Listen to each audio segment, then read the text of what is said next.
ಕರ್ತನಲ್ಲಿ ಪ್ರೀತಿಯುಳ್ಳ ದೇವಜನರೇ, ಮತ್ತೊಂದು ಸಾರಿ ದೇವರ ಕೃಪೆಯಿಂದ ನಾವು ಈ ರೀತಿಯಾಗಿ ಮೀಡಿಯಾದ ಮೂಲಕವಾಗಿ ನಿಮ್ಮೊಂದಿಗೆ ಸಂದರ್ಶಿಸುವಂಥ ಕೊಟ್ಟಂಥ ಕೃಪೆಗಾಗಿ ದೇವರಿಗೆ ನಾನು ಸ್ತೋತ್ರ ಹೇಳುತ್ತೇನೆ. ಮತ್ತು ಈ ಸಮಯದಲ್ಲಿ ವಿಶೇಷವಾಗಿ ಮತ್ತೊಂದು ಸಾರಿ ನಾವು ದೇವರ ವಾಕ್ಯವನ್ನು ಧ್ಯಾನ ಮಾಡುವಂಥ ಕೃಪೆ ನಮಗೆ ದೇವರು ಕೊಟ್ಟಿದ್ದಾನೆ. ಅದಕ್ಕಾಗಿ ದೇವರಿಗೆ ಸ್ತೋತ್ರ. ಈ ಸಮಯದಲ್ಲಿ ಈ ಒಂದು ಆರಾಧನೆಯನ್ನು ನಾವು ಶುರು ಮಾಡುವಂತೆ ನಾವೆಲ್ಲರೂ ತಲೆಬಾಗಿಸಿ ಕರ್ತನ ಸನ್ನಿಧಾನದಲ್ಲಿ ಪ್ರಾರ್ಥನೆ ಮಾಡಿಕೊಳ್ಳೋಣ.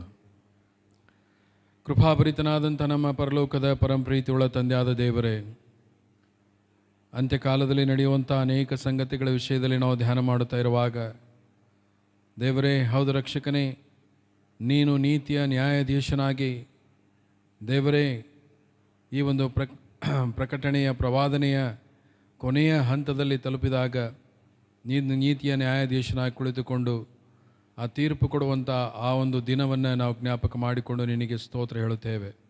ದೇವ ಈ ಸಮಯದಲ್ಲಿ ಹೌದಪ್ಪ ದೇವರೇ, ಇವತ್ತು ನಾವು ಧ್ಯಾನ ಮಾಡುವಂಥ ವಿಷಯ ಸ್ವಾಮಿ, ಅನೇಕರು ದೇವರೇ ಇದರ ವಿಷಯದಲ್ಲಿ ಗಂಭೀರವಾಗಿ ತೆಗೆದುಕೊಳ್ಳುವಂತೆ ಈ ವಾಕ್ಯಗಳನ್ನು ಕೇಳಿಸಿಕೊಳ್ಳುವಂಥ ಪ್ರತಿಯೊಬ್ಬರ ಹೃದಯಗಳು ಸಹ ಸ್ವಾಮಿ ದೇವರೇ ನಿನ್ನ ಸನ್ನಿಧಾನದಲ್ಲಿ ಪರೀಕ್ಷಿಸಲ್ಪಡುವಂತೆ ನೀನು ಕೃಪೆ ಅನುಗ್ರಹಿಸಬೇಕೆಂದು ಬೇಡಿಕೊಳ್ಳುತ್ತೇವೆ. ದೇವ ಈ ಸಮಯದಲ್ಲಿ ಧ್ಯಾನ ಮಾಡುವಾಗ ನಿನ್ನ ಪರಿಶುದ್ಧ ಪ್ರಸನ್ನತೆಯಿಂದ ನಮ್ಮನ್ನು ತುಂಬಿಸು. ಈ ನಮ್ಮ ಆರಾಧನೆಯನ್ನು ತಂದೆ, ಮಗ, ಪವಿತ್ರಾತ್ಮನೆಂಬ ತ್ರಯೇಕ ದೇವರ ಹೆಸರಿನಲ್ಲಿ ಆರಂಭ ಮಾಡುತ್ತೇವೆ. ಆಮೇನ್. ಕರ್ತನಲ್ಲಿ ಪ್ರೀತಿಯುಳ್ಳ ದೇವಜನರೇ, ಈ ಸಮಯದಲ್ಲಿ ದೇವರ ವಾಕ್ಯವನ್ನು ಧ್ಯಾನ ಮಾಡೋದಕ್ಕಿಂತ ಮುಂಚೆ ನಮ್ಮ ಮಧ್ಯದಲ್ಲಿರುವಂಥ ನಮ್ಮ ಸಭೆಯ ಯವನಸ್ಥರು ಕೆಲವು ಸಂಗೀತಗಳನ್ನು ಹಾಡಿ ಕರ್ತನ ಆರಾಧನೆ ಮಾಡ್ತಾರೆ. ದೇವರ ಪರಿಶುದ್ಧ ನಾಮಕ್ಕೆ ಸ್ತೋತ್ರವಾಗಲಿ. ಈ ಒಂದು ಸಮಯದಲ್ಲಿ ಈ ದಿನದ ಆರಾಧನೆಯನ್ನು ನಾವು ಮಾಡಿಕೊಳ್ಳೋಣ. ಈ ದಿನ ಆರಾಧನೆಗೆ ನಿಮ್ಮೆಲ್ಲರನ್ನ ನಮ್ಮ ರಕ್ಷಕನಾದ ಯೇಸು ಕ್ರಿಸ್ತನ ನಾಮದಲ್ಲಿ ನಾನು ಸ್ವಾಗತಿಸುತ್ತೇನೆ. ದೇವರ ನಾಮವನ್ನು ಘನಪಡಿಸುವ ಹಾಗೆ ನಾವು ಹಾಡುಗಳನ್ನು ಹಾಡೋಣ. ದೇವರ ಸನ್ನಿಧಾನದಲ್ಲಿ ದೇವರನ್ನು ಕೊಂಡಾಡೋಣ. ಎಂದು ಸಮಯದಲ್ಲಿ ದೇವರ ವಾಕ್ಯ ಹೇಳುವ ಪ್ರಕಾರ ಕ್ರಿಸ್ತನಲ್ಲಿ ನಂಬಿಕೆ ಇಟ್ಟವನು ಲೋಕವನ್ನು ಜಯಿಸುತ್ತಾನೆ ಎಂಬುದಾಗಿ, ಅಂದರೆ ಯೇಸುವು ದೇವರ ಮಗನೆಂದು ನಂಬಿದವನೇ ಅಲ್ಲದೆ ಲೋಕವನ್ನು ಜಯಿಸುವವರು ಇನ್ನಾರಿದ್ದಾರೆ ಎಂಬುದಾಗಿ ಯೋಹಾನನು ತನ್ನ ಪತ್ರಿಕೆಯಲ್ಲಿ ಬರೆಯುವುದನ್ನು ನಾವು ನೋಡುವವರಾಗಿದ್ದೇವೆ. ಎಂದು ಸಮಯದಲ್ಲಿ ನಮಗೆ ಜಯವನ್ನು ಒದಗಿಸಿಕೊಡುವಂಥ ಯೇಸು ಕ್ರಿಸ್ತನ ನಾಮವನ್ನು ನಾವು ಕೊಂಡಾಡೋಣ. ಆತನು ನಮ್ಮನ್ನು ಜಯಶಾಲಿಗಳನ್ನಾಗಿ ಮಾರ್ಪಡಿಸುವವನಾಗಿದ್ದಾನೆ. ಅದಕ್ಕಾಗಿ ಜಯ ಕೊಡುವ ದೇವರಿಗೆ ಕೋಟಿ ಕೋಟಿ ಸ್ತೋತ್ರ ಎಂಬುದಾಗಿ ನಾವು ಹಾಡುತ್ತಾ ದೇವರನ್ನು ಘನಪಡಿಸೋಣ. ನೀವು ಇದ್ದ ಸ್ಥಳದಲ್ಲಿಯೇ ಚಪ್ಪಾಳೆ ಹೊಡೆಯುತ್ತಾ ದೇವರನ್ನು ಕೊಂಡಾಡಿರಿ, ಕುಟುಂಬವಾಗಿ ದೇವರನ್ನು ಆರಾಧಿಸಿರಿ. ಹಲ್ಲೆಲೂಯಾ.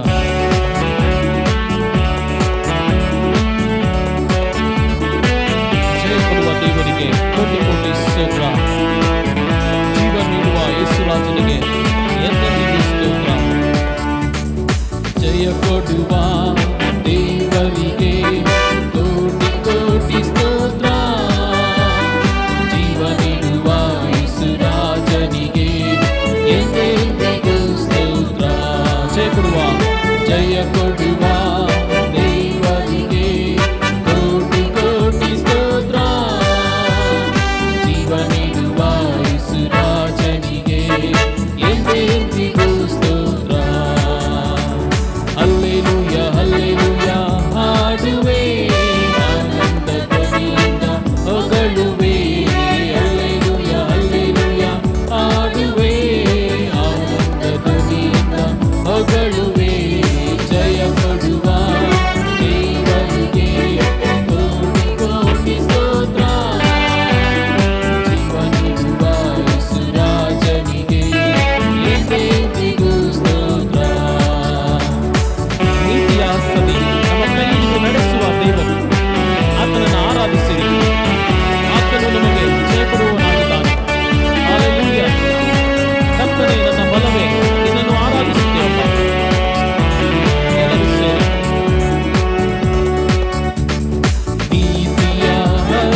ಕರ್ತನೆ, ಸರ್ವ ಸೃಷ್ಟಿಗೆ ನಾಯಕನಾದ ದೇವರೇ, ನಿನ್ನನ್ನು ಆರಾಧಿಸುತ್ತೇವಪ್ಪ, ನಿನ್ನನ್ನು ಕೊಂಡಾಡುತ್ತೇವೆ.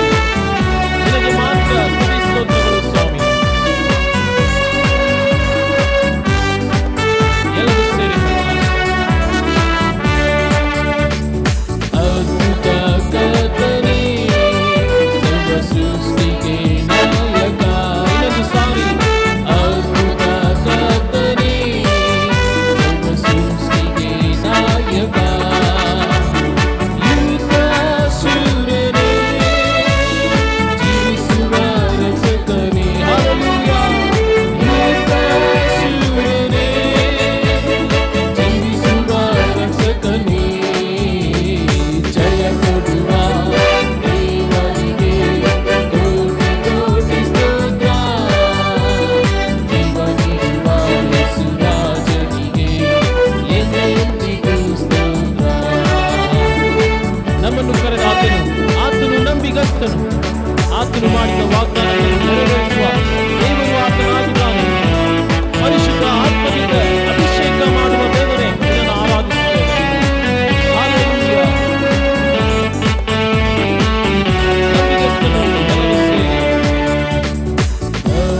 ನಂಬಿಗಸ್ತನು, ನನ್ನನ್ನು ಕಾಯುವನು. ಹಲ್ಲೆಲೂಯಾ. ನಂಬಿಗಸ್ತನು, ನನ್ನನ್ನು ಕಾಯುವನು. ಪರಿಶುದ್ಧ ಆತ್ಮದಿಂದ ಅಭಿಷೇಕ ಮಾಡುವನು. ಪರಿಶುದ್ಧ ಆತ್ಮದಿಂದ ಅಭಿಷೇಕ ಮಾಡುವನು. ಜಯ ಕೊಡುವ ದೇವರಿಗೆ ಕೋಟಿ ಕೋಟಿ ಸ್ತೋತ್ರ. ಹಲ್ಲೆಲೂಯಾ.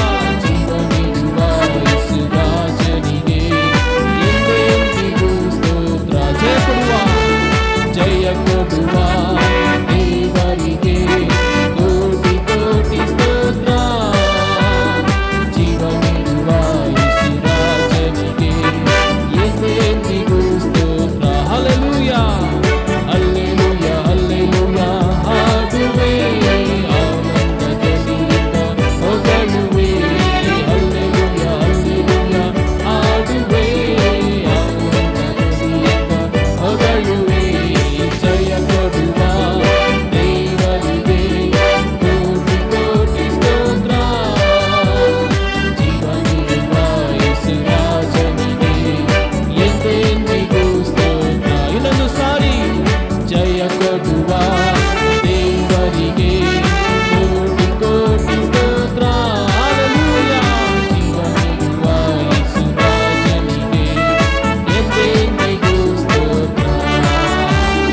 ಹಲ್ಲೆಲೂಯಾ. ದೇವರ ಪರಿಶುದ್ಧ ನಾಮಕ್ಕೆ ಸ್ತೋತ್ರವಾಗಲಿ. ಜಯ ಕೊಡುವ ದೇವರಿಗೆ ಕೋಟಿ ಕೋಟಿ ಸ್ತೋತ್ರ. ಜೀವ ನೀಡುವ ರಾಜನಿಗೆ ಎಂದೆಂದಿಗೂ ಸ್ತೋತ್ರ ಎಂಬುದಾಗಿ. ಒಂದು ಸಮಯದಲ್ಲಿ ಸ್ತುತಿಗಳ ಮಧ್ಯದಲ್ಲಿ ವಾಸಿಸುವಂತಹ ದೇವರು, ನಾವು ಆತನನ್ನು ಸ್ತುತಿಸುವಾಗ ನಮ್ಮ ಮಧ್ಯದಲ್ಲಿ ಆತನು ವಾಸಿಸುವಂತವನಾಗಿದ್ದಾನೆ. ಆತನ ನೀತಿಯ ಹಸ್ತದಿಂದ ನಮ್ಮನ್ನು ಸಹಿಸಿ ಆತನು ನಡೆಸುತ್ತಾನೆ ಎಂಬುದಾಗಿ.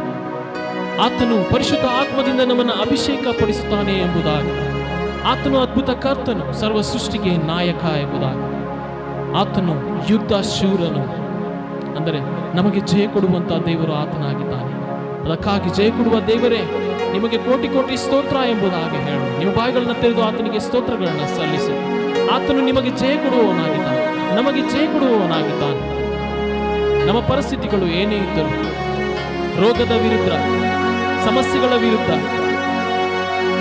ಅಸಹಾಯಕ ಪರಿಸ್ಥಿತಿಯಲ್ಲಿ ನಾವಿರುವುದಾದರೆ ನಮಗೆ ಜಯ ಕೊಡುವ ದೇವರು ಆತನು ಇದ್ದಾನೆ. ಆತನು ಜೀವಿಸುವವನಾಗಿದ್ದಾನೆ. ಯೇಸು ಕ್ರಿಸ್ತನನ್ನು ದೇವಕುಮಾರನು ಎಂಬುದಾಗಿ ನಂಬುವವರಲ್ಲದೆ ಲೋಕವನ್ನು ಜಯಿಸುವವರು ಇನ್ನಾರಿದ್ದಾರೆ? ಅಂದರೆ ನಮ್ಮನ್ನು ಬಿಟ್ಟು ಲೋಕವನ್ನು ಜಯಿಸುವವರು ಯಾರು? ನಾವು ಕ್ರಿಸ್ತನವರು. ಆತನ ಮಗನನ್ನು ನಂಬುವುದರ ಮೂಲಕ ದೇವರಿಗೆ ಹುಟ್ಟಿದ ಮಕ್ಕಳು ನಾವಾಗಿದ್ದೇವೆ ಎಂಬುದಾಗಿ. ದೇವರ ನಾಮಕ್ಕೆ ಸ್ತೋತ್ರವಾಗಲ್ಲ. ಈ ಅಮೂಲ್ಯವಾದ ಸಮಯವನ್ನು ಒದಗಿಸಿಕೊಟ್ಟಂತ ದೇವರಿಗೆ ನೀವು ಸ್ತೋತ್ರಗಳನ್ನು ಸಲ್ಲಿಸಿ. ನಿಮ್ಮ ತಲೆಗಳನ್ನು ಬಾಗಿಸಿರಿ. ಕುಟುಂಬವಾಗಿ, ಸಭೆಯಾಗಿ ಆತನನ್ನು ಆರಾಧಿಸಿ. ಚಿಕ್ಕ ಮಕ್ಕಳಿಂದ ಪ್ರತಿಯೊಬ್ಬರು, ಮನೆಯಲ್ಲಿರುವಂತಹ ಪ್ರತಿಯೊಬ್ಬ ಸದಸ್ಯರು ಒಂದು ಸಮಯದಲ್ಲಿ ದೇವರನ್ನು ಆರಾಧಿಸಿರಿ. ಸ್ತುತಿ ಪದಗಳನ್ನು ಆತನ ಪಾದಗಳಲ್ಲಿ ಸಮರ್ಪಿಸಿರಿ. ತ್ರೈಕ ದೇವರನ್ನ ನಾವು ಕೊಂಡಾಡೋಣ. ತಂದೆಯೇ, ನಿನ್ನನ್ನು ಆರಾಧಿಸುತ್ತೇವೆ. ಯೇಸು ಕ್ರಿಸ್ತನೇ, ನಿನ್ನನ್ನು ಆರಾಧಿಸುತ್ತೇವೆ. ಪರಿಶುದ್ಧ ಆತ್ಮದೇವರೇ, ನಿನ್ನನ್ನು ಆರಾಧಿಸುತ್ತೇವೆ ಎಂಬುದಾಗಿ ಹೇಳೋಣ ಪ್ರಿಯರೇ. ಎಲ್ಲರಿಗೂ ಗೊತ್ತಿರುವಂತಹ ಹಾಡು, ತಂದೆಯೇ ನಿನ್ನನ್ನು ಆರಾಧಿಸುವೆ, ಪವಿತ್ರವಾದ ಯಜ್ಞವಾಗಿ ನನ್ನನ್ನು ಅರ್ಪಿಸುತ್ತಾ ನಿನ್ನನ್ನು ಆರಾಧಿಸುತ್ತೇನೆ ಎಂಬುದಾಗಿ ಎಲ್ಲರೂ ಸೇರಿ ಹೇಳೋಣ. ಹಲ್ಲೆಲೂಯಾ. ದೇವರಿಗೆ ಸ್ತೋತ್ರ.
ಪವಿತ್ರವಾದ ಯಜ್ಞವಾಗಿ ನಿನ್ನನ್ನು ಆರಾಧಿಸುತ್ತೇವೆ ಸ್ವಾಮಿ.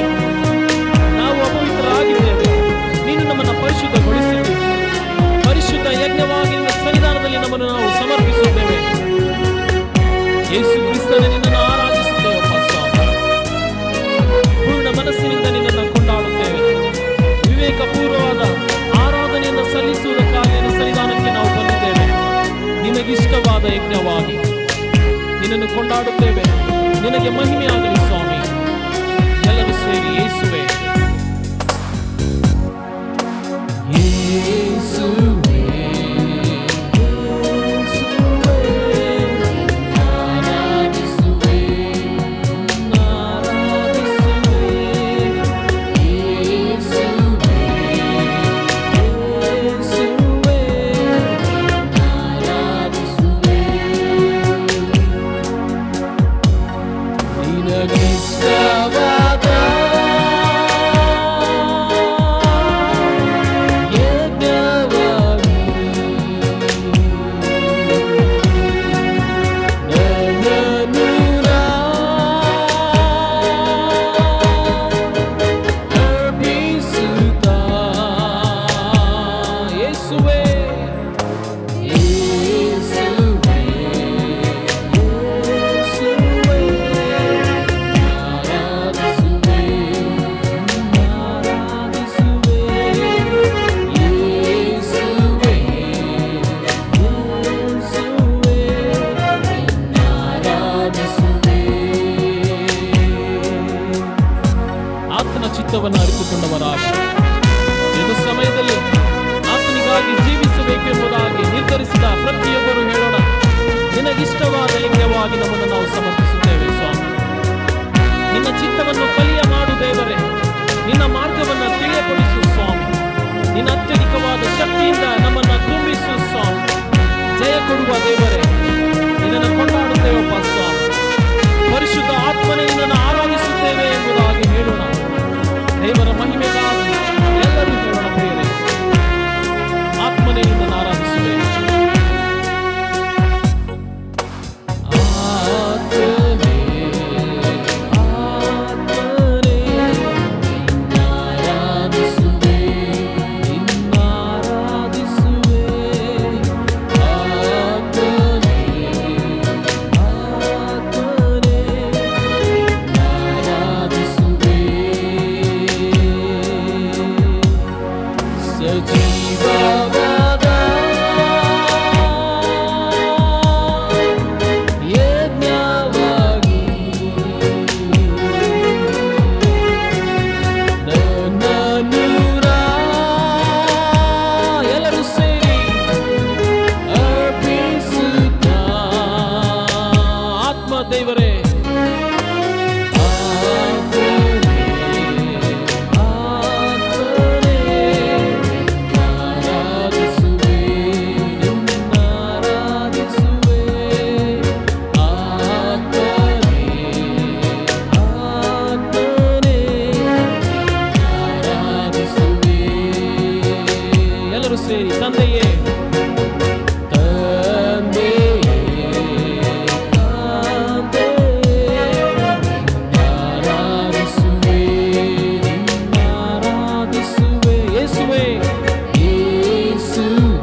ಪರಿಶುದ್ಧಾತ್ಮ ದೇವರೇ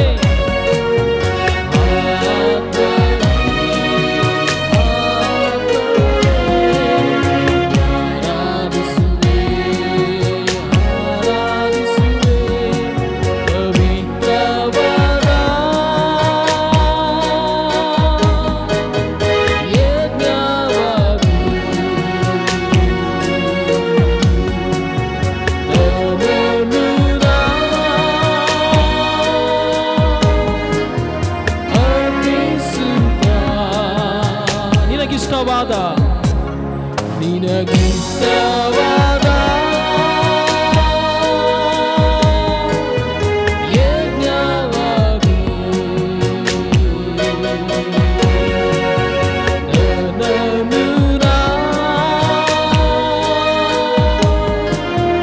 ಅರ್ಪಿಸುತ್ತ ಸಜೀವವಾದ ಎಲ್ಲರೂ ಸೇರೋಣ ಸಜೀವವಾದ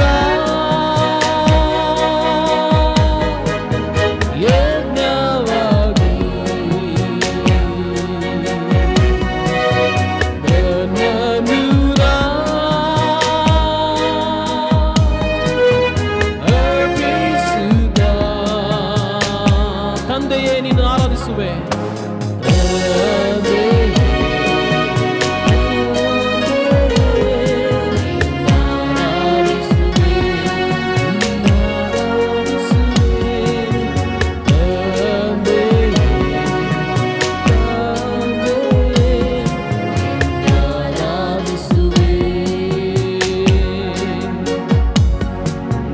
ದೇವರ ನಾಮಕ್ಕೆ ಸ್ತೋತ್ರವಾಗಲಿ. ಪರಿಶುದ್ಧ ತಂದೆ, ಪರಲೋಕದಲ್ಲಿ ವಾಸಿಸುವ ನಮ್ಮ ದೇವರೇ, ನಮ್ಮ ರಕ್ಷಕನಾದ ಯೇಸು ಕ್ರಿಸ್ತನ ತಂದೆಯಾಗಿರುವ ಆತನ ನಿನ್ನನ್ನು ಆರಾಧಿಸುತ್ತೇವೆ ಸ್ವಾಮಿ. ಪರಿಶುದ್ಧವಾದ ಯಜ್ಞವಾಗಿ ನಿನ್ನನ್ನು ಆರಾಧಿಸುತ್ತೇವೆ. ನಿನ್ನ ಮಗನಿಗಾಗಿ ನಾವು ನಿನಗೆ ಸ್ತೋತ್ರಗಳನ್ನು ಸಲ್ಲಿಸುತ್ತೇವೆ ಸ್ವಾಮಿ. ನಿನ್ನ ಮಗನನ್ನ ನಮಗಾಗಿ ನೀನು ಈ ಲೋಕಕ್ಕೆ ಕಳಿಸಿದಕ್ಕಾಗಿ ಸ್ತೋತ್ರ ಸ್ವಾಮಿ. ರಕ್ಷಕನೇ, ಪರಿಶುದ್ಧ ಆತ್ಮನಿಗಾಗಿ ನಿನಗೆ ಸ್ತೋತ್ರಗಳನ್ನು ಸಲ್ಲಿಸುತ್ತೇವೆ ಸ್ವಾಮಿ. ಅಂತ್ಯ ದಿನಗಳಲ್ಲಿ ನಿನ್ನ ಆತ್ಮನು ನಮ್ಮೊಟ್ಟಿಗೆ ಇರುವುದಕ್ಕಾಗಿ ನಿನಗೆ ಸ್ತೋತ್ರ. ನಮಗೆ ಸಹಾಯಕನಾಗಿ ಇರುವಂತ ಪರಿಶುದ್ಧ ಆತ್ಮ ದೇವರೇ, ನಿಮಗೆ ಸ್ತೋತ್ರಗಳನ್ನು ಸಲ್ಲಿಸುತ್ತೇನೆ ಸ್ವಾಮಿ. ರಕ್ಷಕನೇ, ನೀನು ನಮ್ಮನ್ನು ಕೈ ಬಿಡಲಿಲ್ಲ ಸ್ವಾಮಿ. ಅಬ್ರಹಾಮನ ಸಂತತಿಯರೊಟ್ಟಿಗೆ ನಮ್ಮನ್ನ ಒಂದುಗೂಡಿಸಿರುವುದಕ್ಕಾಗಿ ಸ್ತೋತ್ರ. ಯೇಸು ಕ್ರಿಸ್ತನೇ, ನಿನಗೆ ವಂದನೆಗಳನ್ನು ಸಲ್ಲಿಸುತ್ತೇವೆ. ತಂದೆಯಾದ ದೇವರನ್ನ ನಮ್ಮನ್ನ ಒಂದುಗೂಡಿಸಿದ ನಿನ್ನನ್ನು ಕೊಂಡಾಡುತ್ತೇವೆ ರಕ್ಷಕನೇ. ತಂದೆಯಾದ ದೇವರನ್ನ ತಿಳಿದುಕೊಳ್ಳುವ ಹಾಗೆ ನಮಗೆ ಸಹಾಯ ಮಾಡುವ ಪರಿಶುದ್ಧಾತ್ಮ ದೇವರೇ, ನಿನ್ನನ್ನು ಕೊಂಡಾಡುತ್ತೇವೆ ಸ್ವಾಮಿ. ನಿಮಗೆ ಸ್ತೋತ್ರಗಳನ್ನು ಸಲ್ಲಿಸುತ್ತೇವಪ್ಪ. ಪರಿಶುದ್ಧವಾದ ಯಜ್ಞವಾಗಿ ನಮ್ಮನ್ನು ನಾವು ಸಮರ್ಪಿಸಿಕೊಳ್ಳುತ್ತೇವೆ. ಹೌದು ರಕ್ಷಕನೇ, ನಿನ್ನ ಸನ್ನಿಧಾನದಲ್ಲಿ ನಿನಗೆ ವಿಧೇಯರಾಗುವುದಕ್ಕಾಗಿ ನಮ್ಮನ್ನು ನಾವು ಒಪ್ಪಿಸಿಕೊಳ್ಳುತ್ತೇವೆ. ನಿನ್ನ ವಾಕ್ಯಗಳನ್ನು ನಾವು ಕೈಗೊಂಡು ನಡೆಯುತ್ತೇವೆ ಎಂಬುದಾಗಿ ದೇವರೇ, ನಿನ್ನ ಸನ್ನಿಧಾನದಲ್ಲಿ ನಾವು ಹೇಳುತ್ತೇವೆ ಸ್ವಾಮಿ. ನಿನಗಿಷ್ಟವಾದ ರೀತಿಯಲ್ಲಿ ನಾವು ಜೀವಿಸುವುದನ್ನು ನಮಗೆ ಕಲಿಸು ಎಂಬುದಾಗಿ ಪ್ರಾರ್ಥಿಸುತ್ತೇವೆ. ನಿನ್ನ ಚಿತ್ತವನ್ನು ತಿಳಿಯ ಮಾಡು ಎಂಬುದಾಗಿ ನಿನ್ನ ಸನ್ನಿಧಾನದಲ್ಲಿ ನಾವು ಪ್ರಾರ್ಥಿಸುತ್ತೇವಪ್ಪ. ಸಜೀವವಾದ ಯಜ್ಞವಾಗಿ ನಾವು ನಿನ್ನ ಸನ್ನಿಧಾನದಲ್ಲಿ ನಾವು ಒಪ್ಪಿಸಿಕೊಡುತ್ತೇವೆ. ನಮ್ಮ ಕುಟುಂಬಗಳು ನಿಮಗೆ ಸಮರ್ಪಕ ಸ್ವಾಮಿ. ನಾವು ನಿನ್ನ ಪ್ರಜೆಗಳೇ, ನಿನ್ನನ್ನು ಹಿಂಬಾಲಿಸುವಂತ ಹಿಂಡು, ನಿನ್ನ ಕರೆಗೆ ಕಿವಿಗೊಡುವಂತ ಕುರಿಗಳು ನಾವು ಸ್ವಾಮಿ. ನಮ್ಮ ಕುರುಬನೆ, ನಮಗಾಗಿ ಪ್ರಾಣ ಕೊಟ್ಟಂತ ಒಳ್ಳೆ ಕುರುಬನೆ, ನಿನಗೆ ಸ್ತೋತ್ರಗಳನ್ನು ಸಲ್ಲಿಸುತ್ತೇವಪ್ಪ. ಈ ದಿನದಲ್ಲಿ ನಿನ್ನನ್ನು ಆರಾಧಿಸಿರುವಂತ ನಿನ್ನ ಮಕ್ಕಳು ಸ್ವಾಮಿ, ಹೃದಯಾಂತರಾಳದಿಂದ ಆಡುವ ಪ್ರತಿಯೊಂದೊಂದು ಮಾತುಗಳು ನಿನ್ನ ಸನ್ನಿಧಾನಕ್ಕೆ ತಲುಪುತ್ತಾ ಇರುವುದಕ್ಕಾಗಿ ನಿನಗೆ ಸ್ತೋತ್ರಗಳನ್ನು ಸಲ್ಲಿಸುತ್ತೇವೆ ಸ್ವಾಮಿ. ಅವರ ಜೀವಿತದಲ್ಲಿ ನಿನ್ನ ಮಾತುಕಾರ್ಯಗಳನ್ನು ನಡೆಸುತ್ತಾ ಇರುವುದಕ್ಕಾಗಿ ಸ್ತೋತ್ರ ರಕ್ಷಕನೇ. ಅವರಿಗೆ ಜಯವನ್ನು ಕೊಡ್ತಾ ಇರುವುದಕ್ಕಾಗಿ ಸ್ತೋತ್ರ ಸ್ವಾಮಿ. ನಮ್ಮ ಜಯದ ಜಯವು ನೀನಾಗಿದೆ, ನಿನಗೆ ಸ್ತೋತ್ರ ಸ್ವಾಮಿ. ನಿತ್ಯ ನಿರಂತರವೂ ಈ ರೀತಿಯಾಗಿ ನಿನ್ನ ಸ್ತುತಿ ಹೊಂದುತ್ತಾ ಇರಬೇಕೆಂಬುದಾಗಿ ನಾನು ಪ್ರಾರ್ಥಿಸುತ್ತೇನೆ. ನಿನ್ನ ನಾಮವು ಯಾವಾಗಲೂ ಪರಿಶುದ್ಧವೆಂದೆಣಿಸಲ್ಪಡಬೇಕು ಸ್ವಾಮಿ. ಎಲ್ಲರೂ ನಿನ್ನನ್ನು ಪರಿಶುದ್ಧನೇ ಪರಿಶುದ್ಧನೇ ಎಂಬುದಾಗಿ ಕೊಂಡಾಡಬೇಕು ಸ್ವಾಮಿ. ಲೋಕವೆಲ್ಲ ಸತ್ಯ ದೇವರಾದಂಥ ನಿನ್ನನ್ನು ಕಂಡುಕೊಳ್ಳಬೇಕೆಂಬುದಾಗಿ ನಾನು ಪ್ರಾರ್ಥಿಸ್ತೇನೆ. ನಾನೇ ಮಾರ್ಗವು ಸತ್ಯವು ಜೀವವಾಗಿದ್ದೇನೆ ಎಂಬುದಾಗಿ ಹೇಳ್ತಕ್ಕಂಥ ಯೇಸು ಕ್ರಿಸ್ತನೇ, ಪರಲೋಕಕ್ಕೆ ದೇವರ ರಾಜ್ಯಕ್ಕೆ ನೀನೇ ಮಾರ್ಗ ಎಂಬುದನ್ನು ಜನರು ಅರ್ಥಕೊಳ್ಳಬೇಕು. ನಿನ್ನಲ್ಲಿ ದೊರೆಯುವಂತ ನಿತ್ಯ ಜೀವವನ್ನು ಹೊಂದಿಕೊಳ್ಳಬೇಕು. ನಿನ್ನ ನಂಬುವುದರ ಮೂಲಕ ಸಿಗುವಂತ ಜಯದಲ್ಲಿ ಅವರು ಪಾಲುಗಾರರಾಗಬೇಕೆಂಬುದಾಗಿ ನಾನು ಪ್ರಾರ್ಥಿಸುತ್ತೇನೆ. ರಕ್ಷಕನೇ, ಬೇಗನೆ ಆಲಯವಾಗಿ ನಿನ್ನ ಸನ್ನಿಧಾನಕ್ಕೆ ಬಂದು ಪ್ರತಿಯೊಬ್ಬರು ಪರಿಶುದ್ಧ ಅನ್ಯೋನ್ಯತೆಯಲ್ಲಿ ಸೇರಿ ಬಂದು ನಿನ್ನನ್ನು ಆರಾಧಿಸುವಂತ ಕೃಪೆಯನ್ನು ನೀನು ಒದಗಿಸಿಕೊಡು ಎಂಬುದಾಗಿ ನಾನು ಪ್ರಾರ್ಥಿಸುತ್ತೇನಪ್ಪ. ರಕ್ಷಕನೇ, ಪ್ರತಿಯೊಬ್ಬ ನಿನ್ನ ಮಕ್ಕಳನ್ನ ಬಲಪಡಿಸು, ಆತ್ಮದಲ್ಲಿ ಉಜ್ಜೀವನಗೊಳಿಸು ಎಂಬುದಾಗಿ ಪ್ರಾರ್ಥಿಸುತ್ತೇನೆ. ನೀನು ಮಹತ್ಕಾರ್ಯಗಳನ್ನು ನಡೆಸ್ತಾ ಇರುವುದಕ್ಕಾಗಿ ಸ್ತೋತ್ರ. ನಿನ್ನ ವಾಕ್ಯಗಳು ನೆರವೇರುತ್ತಾ ಇರುವುದಕ್ಕಾಗಿ ಸ್ತೋತ್ರ.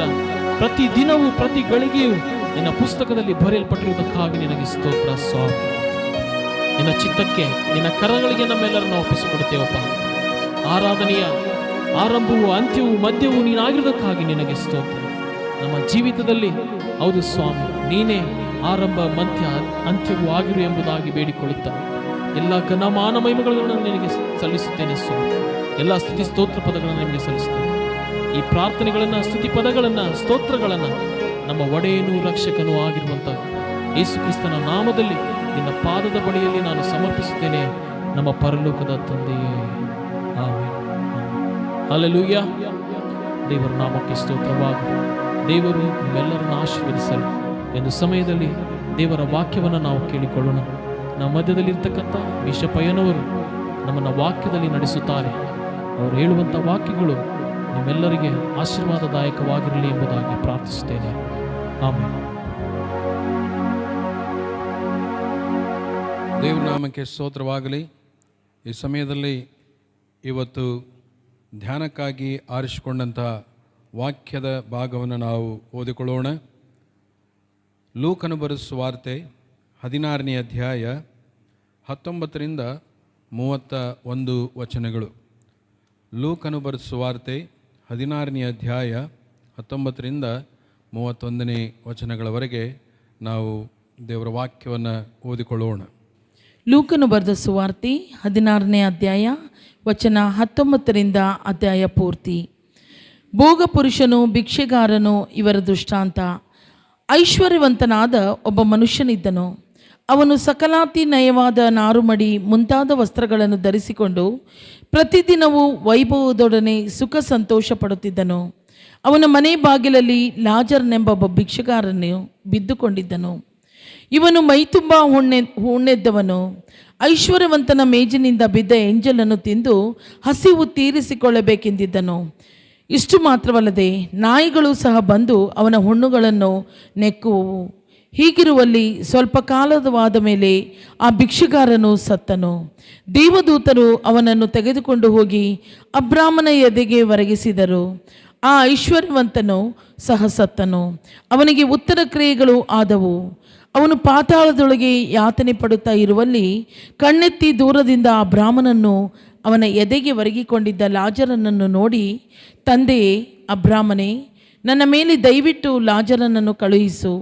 ಅವನು ತನ್ನ ತುದಿ ಬೆರಳನ್ನು ನೀರಿನಲ್ಲಿ ಅದ್ದಿ ನನ್ನ ನಾಲಿಗೆಯನ್ನು ತಣ್ಣಗೆ ಮಾಡಲಿ. ಈ ಉರಿಯಲ್ಲಿ ಸಂಕಟ ಪಡುತ್ತೇನೆ ಎಂದು ಕೂಗಿ ಹೇಳಿದನು. ಆದರೆ ಅಬ್ರಾಮನು, ಕಂದ, ನೀನು ಆಶಿಸಿದ ಸುಖವನ್ನು ನಿನ್ನ ಜೀವಮಾನದಲ್ಲಿ ಹೊಂದಿದಿ, ಹಾಗೆ ಲಾಜರನು ಕಷ್ಟವನ್ನು ಹೊಂದಿದವನು ಎಂಬುದನ್ನು ನೆನಪಿಗೆ ತಂದುಕೋ. ಈಗಲಾದರೂ ಅಲ್ಲಿ ಇವನಿಗೆ ಸಮಾಧಾನ, ಆದರೆ ನಿನಗೆ ಸಂಕಟ. ಇದು ಮಾತ್ರವಲ್ಲದೆ ನಮಗೂ ನಿಮಗೂ ನಡುವೆ ದೊಡ್ಡದೊಂದು ಡೊಂಗರ ಸ್ಥಾಪಿಸಿದೆ. ಆದ ಕಾರಣ ಈ ಕಡೆಯಿಂದ ನಿಮ್ಮ ಬಳಿಗೆ ಹೋಗಬೇಕೆಂದಿರುವವರು ಹೋಗಲಾರರು, ಮತ್ತು ಆ ಕಡೆಯಿಂದ ನಮ್ಮ ಬಳಿಗೆ ಯಾರೂ ದಾಟುವುದಕ್ಕಾಗದು ಅಂದನು. ಆಗ ಅವನು, ಅಪ್ಪ, ಹಾಗಾದರೆ ಲಾಜರನನ್ನು ನನ್ನ ತಂದೆಯ ಮನೆಗೆ ಕಳಿಸಬೇಕೆಂದು ನಿನ್ನನ್ನು ಬೇಡಿಕೊಳ್ಳುತ್ತೇನೆ. ನನಗೆ 5 ಮಂದಿ ಅಣ್ಣ ತಮ್ಮಂದಿರಿದ್ದಾರೆ. ಅವರು ಸಹ ಈ ಯಾತನೆಯ ಸ್ಥಳಕ್ಕೆ ಬಂದಾರು. ಬಾರದಂತೆ ಅವನು ತಾನು ಕಂಡದ್ದನ್ನು ಅವರಿಗೆ ಚೆನ್ನಾಗಿ ಹೇಳಲಿ ಅಂದನು. ಆದರೆ ಅಬ್ರಹಾಮನು, ಮೋಶೆಯ ಧರ್ಮಶಾಸ್ತ್ರವು, ಪ್ರವಾದಿಗಳ ಗ್ರಂಥಗಳು ಅವರಲ್ಲಿ ಅವೆ, ಅವುಗಳನ್ನು ಕೇಳಲಿ ಅನ್ನಲು ಅವನು, ತಂದೆಯೇ ಅಬ್ರಾಮನೇ, ಹಾಗಲ್ಲ. ಸತ್ತವರ ಕಡೆಯಿಂದ ಒಬ್ಬನು ಅವರ ಬಳಿ ಹೋದರೆ ಅವರು ದೇವರ ಕಡೆಗೆ ತಿರುಗಿಕೊಳ್ಳುವರು ಅಂದನು. ಅಬ್ರಾಮನು ಅವನಿಗೆ, ಅವರು ಮೋಶೆಯ ಮಾತನ್ನು, ಪ್ರವಾದಿಗಳ ಮಾತನ್ನು ಕೇಳದಿದ್ದರೆ ಸತ್ತು ಹೋಗಿದ್ದವನೊಬ್ಬನು ಜೀವಿತನಾಗಿ ಎದ್ದರೂ ಅವರು ಒಪ್ಪುವುದಿಲ್ಲ ಎಂದು ಹೇಳಿದನು. ಆಮೇನ್. ದೇವರ ನಾಮಕ್ಕೆ ಸ್ತೋತ್ರವಾಗಲಿ. ಪ್ರಿಯರೇ, ಇವತ್ತಿನ ದಿವಸ ನಾವು ಪ್ರಕಟಣೆ ಗ್ರಂಥವನ್ನು ಧ್ಯಾನ ಮಾಡುವಂತಹ ಸಮಯದಲ್ಲಿ ಈ ಪ್ರವಾದನೆಯ ಗಡಿಯಾರದಲ್ಲಿ ಈಗ ಮುಂದೆ ಮೊಟ್ಟ ಮೊದಲನೇದಾಗಿ ಸಂಭವಿಸುವಂಥ ಒಂದು ವಿಷಯ ಏನಂತ ಹೇಳಿದರೆ ಅದು ರಹಸ್ಯವಾದ ಪುನರುತ್ಥಾನ ಅಥವಾ ಮಿಸ್ಟ್ರಿ ರೆಜರೆಕ್ಷನ್ ಅಥವಾ ರ್ಯಾಪ್ಚರ್ ಎಂಬುದಾಗಿ ನಾವು ನೋಡ್ತೇವೆ. ಆಮೇಲೆ ದೇವರ ವಾಕ್ಯದ ಪ್ರಕಾರ 7 ವರ್ಷಗಳ ಕಾಲ ಮಹಾಹಿಂಸೆಯ ಕಾಲ ಅನ್ನುವಂಥದ್ದು ಬರ್ತದೆ. ಅದರ ಕುರಿತಾಗಿ ನಾವು ಸ್ವಲ್ಪ 2 ವಾರ ನಾವು ಧ್ಯಾನ ಮಾಡಿಕೊಂಡಿದ್ದೇವೆ. ಇನ್ನೂ ಅದರಲ್ಲಿ ಅನೇಕ ವಿಷಯಗಳನ್ನು ನಾವು ತಿಳಿದುಕೊಳ್ಳುವಂಥದ್ದು ಇದೆ, ಅದನ್ನು ನಾವು ಧ್ಯಾನ ಮಾಡಿಕೊಳ್ಳೋಣ. ನಾವು ಮೊದಲನೇ ಒಂದು ಸಂದೇಶದಲ್ಲಿ ನಾವು ನೋಡಿದೆವು, get ready to face the Antichrist ಎಂಬುದಾಗಿ ಪಾರ್ಟ್ 1 ಅಂತ ನೋಡಿದ್ವಿ. Get ready to face the Antichrist ಎಂಬುದಾಗಿ 2ನೇ ಒಂದು ಭಾಗವನ್ನು ನೋಡಿಕೊಂಡಿದ್ದೇವೆ. ಇವತ್ತಿನ ದಿವಸ ಒಂದು ವಿಶೇಷವಾದ ಒಂದು ಸಂದೇಶ. ಇದನ್ನು ಅನೇಕ ಸಭೆಗಳು ಬೋಧನೆ ಮಾಡುವುದಕ್ಕೆ ಇಷ್ಟಪಡುವುದಿಲ್ಲ, ಅನೇಕ ಕ್ರೈಸ್ತರು ಇದನ್ನು ಕೇಳಿಸಿಕೊಳ್ಳುವುದಕ್ಕೆ ಇಷ್ಟಪಡುವುದಿಲ್ಲ. ಆದರೆ ಇದು ಸತ್ಯವೇದದಲ್ಲಿರುವಂಥ ಒಂದು ನೈಜತ್ವ, ಒಂದು ಸತ್ಯ. ಇದನ್ನು ಪ್ರತಿಯೊಬ್ಬ ವಿಶ್ವಾಸಿಗಳು, ಪ್ರತಿಯೊಬ್ಬ ಕ್ರೈಸ್ತರು, ಪ್ರತಿಯೊಬ್ಬ ಜನರೂ ಸಹಿತ ಇದನ್ನು ಕೇಳಿಸಿಕೊಳ್ಳುವಂಥ ಒಂದು ಅವಶ್ಯಕತೆ ನಮಗಿದೆ ಎಂಬುದಾಗಿ ನಾವು ನೋಡುವಂಥವರಾಗಿದ್ದೇವೆ. ಸೊ ಹಾಗಾದರೆ ಇವತ್ತಿನ ದಿವಸ 7 ವರ್ಷ ಮಹಾಹಿಂಸೆ ಕಾಲ ಆದ ಮೇಲೆ ದೇವರ ವಾಕ್ಯದಲ್ಲಿ ಬರೆದಿರೋ ಪ್ರಕಾರ ಆರ್ಮೆಗೆದ್ದೋನ್ ಯುದ್ಧ ಆಗ್ತದೆ. ಆಮೇಲೆ ಸೈತಾನನ್ನು ಸೋಲಿಸಿ 6 ವರ್ಷಗಳ ಕಾಲ ಏನಂತಂದರೆ ಸೈತಾನನ ಆಳವಾದ ಗುಂಡಿಯಲ್ಲಿ ದೇವರು ಬಂಧಿಸ್ತಾನೆ. ಆಮೇಲೆ ನಾವು ನೋಡ್ತೀವಿ ಅಂತ ಹೇಳಿದ್ರೆ ದೇವರು 1000 ವರ್ಷಗಳ ಕಾಲ ಒಂದು ಮಿಲೆನಿಯಲ್ ಕಿಂಗ್ಡಮ್ ಎಂಬುದಾಗಿ ನಾವು ನೋಡ್ತೇವೆ. ಅಂದರೆ ಆ ಒಂದು 1000 ವರ್ಷದ ಆಳ್ವಿಕೆಯನ್ನು ನೋಡ್ತೇವೆ. ಅದಾದ ಮೇಲೆ ಮತ್ತು ಸೈತಾನ ಬಿಡಲ್ಪಟ್ಟಂಥ ಸಮಯದಲ್ಲಿ ಆತನು ಲೋಕದಲ್ಲಿರುವಂಥ ಅನೇಕ ಜನರನ್ನು ದೇವರಿಗೆ ವಿರುದ್ಧವಾಗಿ, ದೇವಜನರ ವಿರುದ್ಧವಾಗಿ ಎಬ್ಬಿಸಿ ಆತನು ದೇವರಿಗೆ ಯುದ್ಧ ಮಾಡುವಂಥ ಸಮಯದಲ್ಲಿ ಸೈತಾನನ ಸಂಪೂರ್ಣವಾಗಿ ಸೋಲಿಸಿ ದೇವರು ಆತನು ಕೊನೆಯ ಹಂತದಲ್ಲಿ ನೀತಿಯ ನ್ಯಾಯಾಧೀಶನಾಗಿ ಬಿಳಿ ಸಿಂಹಾಸನದ ಮೇಲೆ ಕುಳಿತುಕೊಂಡು ಆತನು ನ್ಯಾಯ ತೀರ್ಪು ಮಾಡುವಂಥದ್ದನ್ನು ನಾವು ನೋಡ್ತೇವೆ. ನ್ಯಾಯ ತೀರ್ಪು ಮಾಡುವಂಥ ಸಮಯದಲ್ಲಿ ದೇವರ ವಾಕ್ಯದಲ್ಲಿ ಹೇಳ್ತದೇನೆಂದರೆ, ಆದಾಮನ ಕಾಲದಿಂದ ಇಲ್ಲಿವರೆಗೂ ಸಹಿತ ಯಾರು ಕ್ರಿಸ್ತನನ್ನು ವಿರೋಧಿಸಿ, ದೇವರನ್ನು ವಿರೋಧಿಸಿ, ದೇವರಿಗೆ ವಿರುದ್ಧವಾಗಿ ನಡೆದಂಥವ್ರು ಇರ್ತಾರೋ ಅವರಿಗೆಲ್ಲರಿಗೂ ಸಹಿತ ಆತನು ನಿತ್ಯ ಶಿಕ್ಷೆಯನ್ನು ಕೊಡುವಂಥ ಒಂದು ಕಾರ್ಯವನ್ನು ಆತನು ಮಾಡ್ತಾನೆ. ಆಮೇಲೆ ಹೊಸ ಯೆರೂಸಲೇಮು, ಹೊಸ ಒಂದು ಆಳ್ವಿಕೆ, ನಿತ್ಯತ್ವದಲ್ಲಿ ನಾವೆಲ್ಲರೂ ಸೇರಿ ಕ್ರಿಸ್ತನನ್ನು ಆಳುವಂಥದ್ದು. ಇದು ಏನೆಂದರೆ ಈ ಪ್ರವಾದನೆಯ ಗಡಿಯಾರದಲ್ಲಿ ಇರತಕ್ಕಂಥ ಕೆಲವೊಂದು ಮುಖ್ಯವಾದ ವಿಷಯಗಳು. ಹಾಗಾದರೆ ಇವತ್ತಿನ ದಿವಸ ನಾವು ಒಂದು ಸಂದೇಶವನ್ನು ಕೇಳಿಸ್ಕೊಳ್ಳೋಣ. ಅದೇನಂತ ಹೇಳಿದ್ರೆ, sinners in the hands of angry God ಎಂಬುದಾಗಿ. ಅಂದರೆ those who have rejected God from the beginning and even now those who are rejecting, for them there will be a judgment, there will be a final judgment. In that judgment they cannot escape from God ಎಂಬುದಾಗಿ ನಾವು ನೋಡುವಂಥವರಾಗಿದ್ದೇವೆ. So ಅದಕ್ಕಾಗಿ ಏನಂತ ಹೇಳಿದ್ರೆ,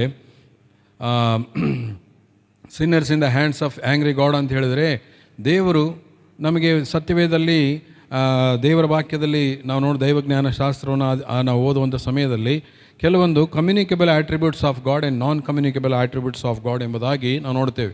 communicable attributes of God ಎಂಬುದಾಗಿ ನಾವು ನೋಡುವಂಥ ಸಮಯದಲ್ಲಿ ದೇವರಲ್ಲಿ ಇದ್ದಂಥ ಕೆಲವೊಂದು ಗುಣಲಕ್ಷಣಗಳು ಮನುಷ್ಯರಲ್ಲಿಯೂ ಸಹ ಅವನು ಹೊಂದಿಕೊಳ್ಳೋದಕ್ಕೆ ಸಾಧ್ಯವಿದೆ. ಯಾಕಂತ ಹೇಳಿದ್ರೆ ಆ ಗುಣಗಳು ದೇವರು ಮನುಷ್ಯನ ತನ್ನ ಹೋಲಿಕೆಗೆ ಅನುಸಾರವಾಗಿ ಉಂಟು ಮಾಡಿರುವುದರಿಂದ ಆ ಗುಣಗಳಲ್ಲಿ ಬರೋದಕ್ಕೆ ಸಾಧ್ಯವಿದೆ ಎಂಬುದಾಗಿ. ನಾನ್ ಕಮ್ಯುನಿಕೇಬಲ್ ಆಟ್ರಿಬ್ಯೂಟ್ಸ್ ಅಂದರೆ ಅವು ಕೇವಲ ದೇವರಿಗೆ ಮಾತ್ರ ಸಂಬಂಧಪಟ್ಟಂಥ ಗುಣಗಳು ಎಂಬುದಾಗಿ ನಾವು ನೋಡುವಂಥವರಾಗಿದ್ದೇವೆ.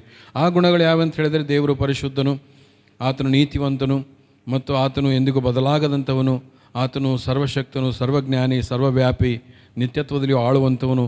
ಇದನ್ನು ನಾವು ದೇವರ ಆ ಗುಣಗಳು ಮನುಷ್ಯನಿಗೆ ಬರೋದಕ್ಕೆ ಸಾಧ್ಯವಿಲ್ಲ.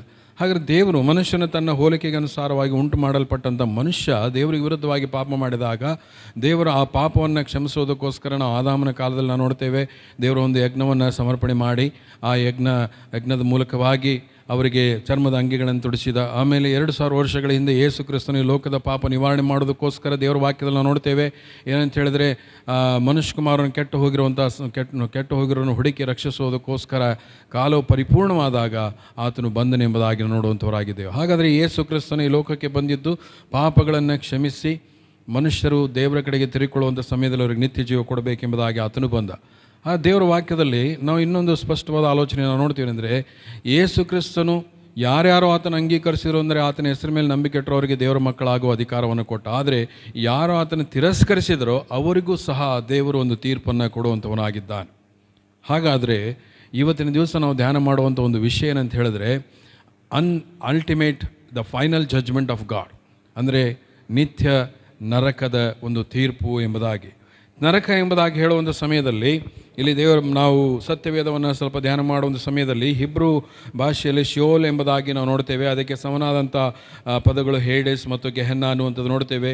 ಅದೇನಂತ ಹೇಳಿದರೆ ಅದು ಒಂದು ಹಿನ್ನೋನ್ ಅನ್ನುವಂಥ, ಅಂದರೆ place of torment or suffering or abode of condemned soul ಅಥವಾ ಹೆಲ್ ಎಂಬುದಾಗಿ ಅಂತ ಹೇಳಿದರೆ it's a valley of Hinnom ಎಂಬುದಾಗಿ ನಾವು ನೋಡ್ತೀವಿ. ಅಂದರೆ ಇಲ್ಲಿ ಇಟ್ ಈಸ್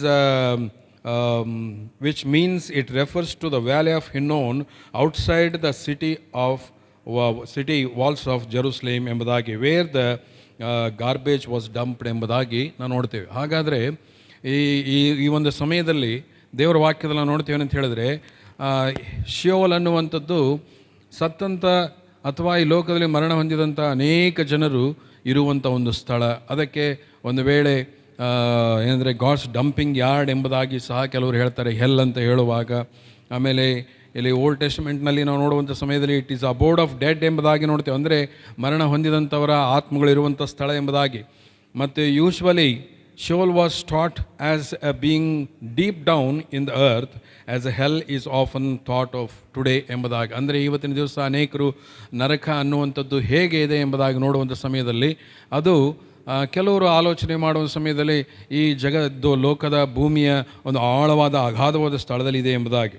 ಮತ್ತು ಹೆಡ್ಸ್ ಎಂಬುದಾಗಿ ನೋಡುವಾಗ according to various Christian denomination it is place or state of departed spirits ಎಂಬುದಾಗಿ, ಅಂದರೆ ಈ ಲೋಕವನ್ನು ತ್ಯಜಿಸಿ ಹೋದಂಥ ಅನೇಕ ಆತ್ಮಗಳು ಇರುವಂಥ ಒಂದು ಸ್ಥಳ ಎಂಬುದಾಗಿ. ಗೆಹನ್ನ ಎಂಬುದಾಗಿ ನೋಡುವಂಥ ಸಮಯದಲ್ಲಿ the king James version in 17th century translation in English translated Sheol, Hades and Gehenna as hell ಎಂಬುದಾಗಿ ನೋಡ್ತೀವಿ. ಅಂದರೆ ಈ ಕಿಂಗ್ ಜೇಮ್ಸ್ ವರ್ಷನ್ನಲ್ಲಿ ನಾವು ಸ್ಟಡಿ ಮಾಡುವಾಗ ಇದನ್ನು ಹೆಲ್ ಎಂಬುದಾಗಿ ಅದನ್ನು ಹೇಳುವಂಥವರಾಗಿದ್ದಾರೆ. ಸರಿ, ಈಗ ನಾವು ಹೆಲ್ ಅನ್ನುವಂಥ ಶಬ್ದಕ್ಕೆ ಇರತಕ್ಕಂಥ ಮತ್ತು ಆ ಹೆಲ್ ಅನ್ನುವಂಥ ಶಬ್ದಕ್ಕೆ ಬೇರೆ ಭಾಷೆಗಳಲ್ಲಿ ಉಪಯೋಗ ಮಾಡಿದಂಥ ಕೆಲವು ಶಬ್ದಗಳನ್ನು ನಾವು ನೋಡಿಕೊಂಡ್ವಿ. ವಾಟ್ ಈಸ್ ಹೆಲ್ ಎಂಬುದಾಗಿ ನೋಡಿಕೊಳ್ಳುವಾಗ it is abode of wicked, ಇದು ಪಾಪಾತ್ಮರು ಇರುವಂಥ ಒಂದು ಸ್ಥಳ ಅಥವಾ ಪಾಪಾತ್ಮರು ತಮಗೆ ಶಿಕ್ಷೆ ಆದಂಥ ಸ್ಥಳದಲ್ಲಿ ಇರುವಂಥ ಸ್ಥಳ. It's a God's dumping yard, ಅಂದರೆ ದೇವರು ಯಾವುದು ಬೇಡವಾಗಿ ಅದನ್ನು ತೆಗೆದುಕೊಂಡು ಹೋಗಿ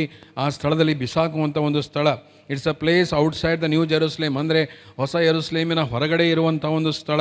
ಮತ್ತು it's a place where the unfit for the heavenly community will be discarded ಎಂಬುದಾಗಿ ನೋಡ್ತೀವಿ. ಅಂದರೆ ಪರಲೋಕಕ್ಕೆ ಹೋಗೋದಕ್ಕೆ ಯೋಗ್ಯರಿಲ್ಲದೆ ಇರುವಂಥವರನ್ನು ತೆಗೆದುಕೊಂಡು ಹೋಗಿ ಅಲ್ಲಿ ಇಡುವಂಥ ಒಂದು ಸ್ಥಳವೇ ನರಕ ಆಗಿರ್ತದೆ ಎಂಬುದಾಗಿ. ಇಟ್ ಈಸ್ ಆಫುಲ್ ಪಿಕ್ಚರ್ ಎಂಬುದಾಗಿ ನೋಡ್ತೇವೆ. ಇದು ಒಂದು ಭಯಂಕರವಾದಂಥ ಒಂದು ದೃಶ್ಯ ಎಂಬುದಾಗಿ ನಾವು ನೋಡ್ತೇವೆ. ಮತ್ತು ಇದು ಏನಂದರೆ ಅಲ್ಲಿ ಎಂದಿಗೂ ಅಳಿದು ಹೋಗಲಾರದಂಥ ಬೆಂಕಿ ಇರ್ತದೆ ಎಂಬುದಾಗಿ ನಾವು ನೋಡ್ತೇವೆ. ಏನಂದರೆ ಇದು ಬೆಂಕಿಯ ಕೆರೆ ಎಂಬುದಾಗಿ ದೇವರ ವಾಕ್ಯದಲ್ಲಿ ಬರೆಯಲ್ಪಟ್ಟಿದೆ. ಮತ್ತು ಇಲ್ಲಿ ದೇವರ ವಾಕ್ಯ ಹೇಳ್ತದೆ ಏನಂತಂದರೆ ಲೂಕ 16:23 ಹೇಳ್ತದೆ ಅಂದರೆ it's a place of torment, ಅಂದರೆ ಅದು ಸಂಕಟಗಳನ್ನು ಪಡುವಂಥ ಒಂದು ಸ್ಥಳ ಎಂಬುದಾಗಿ ನೋಡ್ತೇವೆ.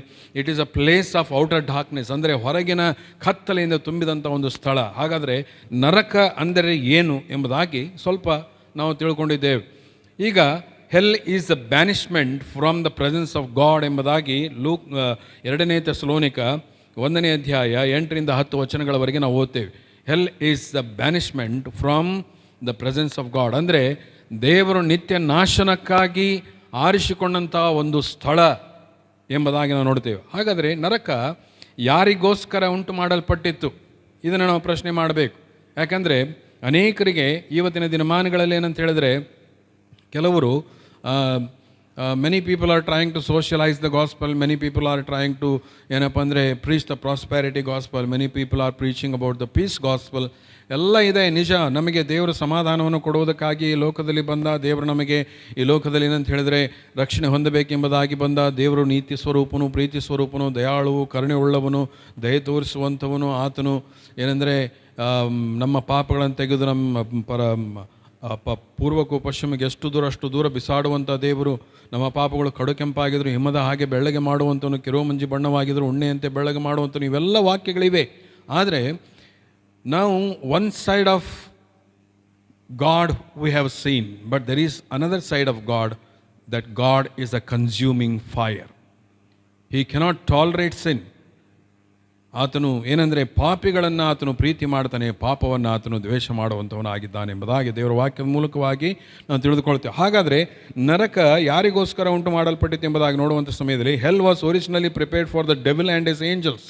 ಅಂದರೆ ನರಕ ಅನ್ನುವಂಥದ್ದು ಸೈತಾನನಿಗೂ ಮತ್ತು ಆತನ ಒಂದು ದೂತರಿಗೆ ಅದು ಮಾಡಲ್ಪಟ್ಟಿತ್ತು ಎಂಬುದಾಗಿ ನಾವು ನೋಡುವಂಥವರಾಗಿದ್ದೇವೆ, ಹೌದ್ರಾ? ಆಮೇಲೆ hell was never intended for a man, but man's rejection led him to that place. Man chose to be in hell by himself ಎಂಬುದಾಗಿ ಮತ್ತಾಯನ ಬರೆದ ಸುವಾರ್ತೆ 25ನೇ ಅಧ್ಯಾಯ 41ನೇ ವಚನದಲ್ಲಿ ನಾವು ಓದ್ತೇವೆ. ಏನಂದರೆ ಮನುಷ್ಯನು ತಾನು ಆ ಸ್ಥಳಕ್ಕೆ ಹೋಗುವುದನ್ನು ತಾನೇ ಆರಿಸಿಕೊಂಡಿದ್ದಾನೆ ಎಂಬುದಾಗಿ. ಈ ವಾಕ್ಯಗಳನ್ನ ನೀವು ಬರೆದಿಟ್ಟುಕೊಂಡು ನೀವೊಂದು ವೇಳೆ ಆಮೇಲೆ ನೀವು ಧ್ಯಾನ ಮಾಡಬಹುದು. ಸರಿ, ನರಕವು ಹೇಗಿರ್ತದೆ? ಈಗ ನರಕದ ವಿಷಯದಲ್ಲಿರ್ತಕ್ಕಂಥ ಆ ಪದಗಳ ಅರ್ಥವನ್ನು ನಾವು ನೋಡಿಕೊಂಡಿದ್ದೇವೆ. ನರಕ ಏನು ಎಂಬುದಾಗಿ ನೋಡಿಕೊಂಡಿದ್ದೇವೆ, ನರಕ ಯಾರಿಗೋಸ್ಕರ ಎಂಬುದಾಗಿ ನಾವು ನೋಡಿಕೊಂಡಿದ್ದೇವೆ.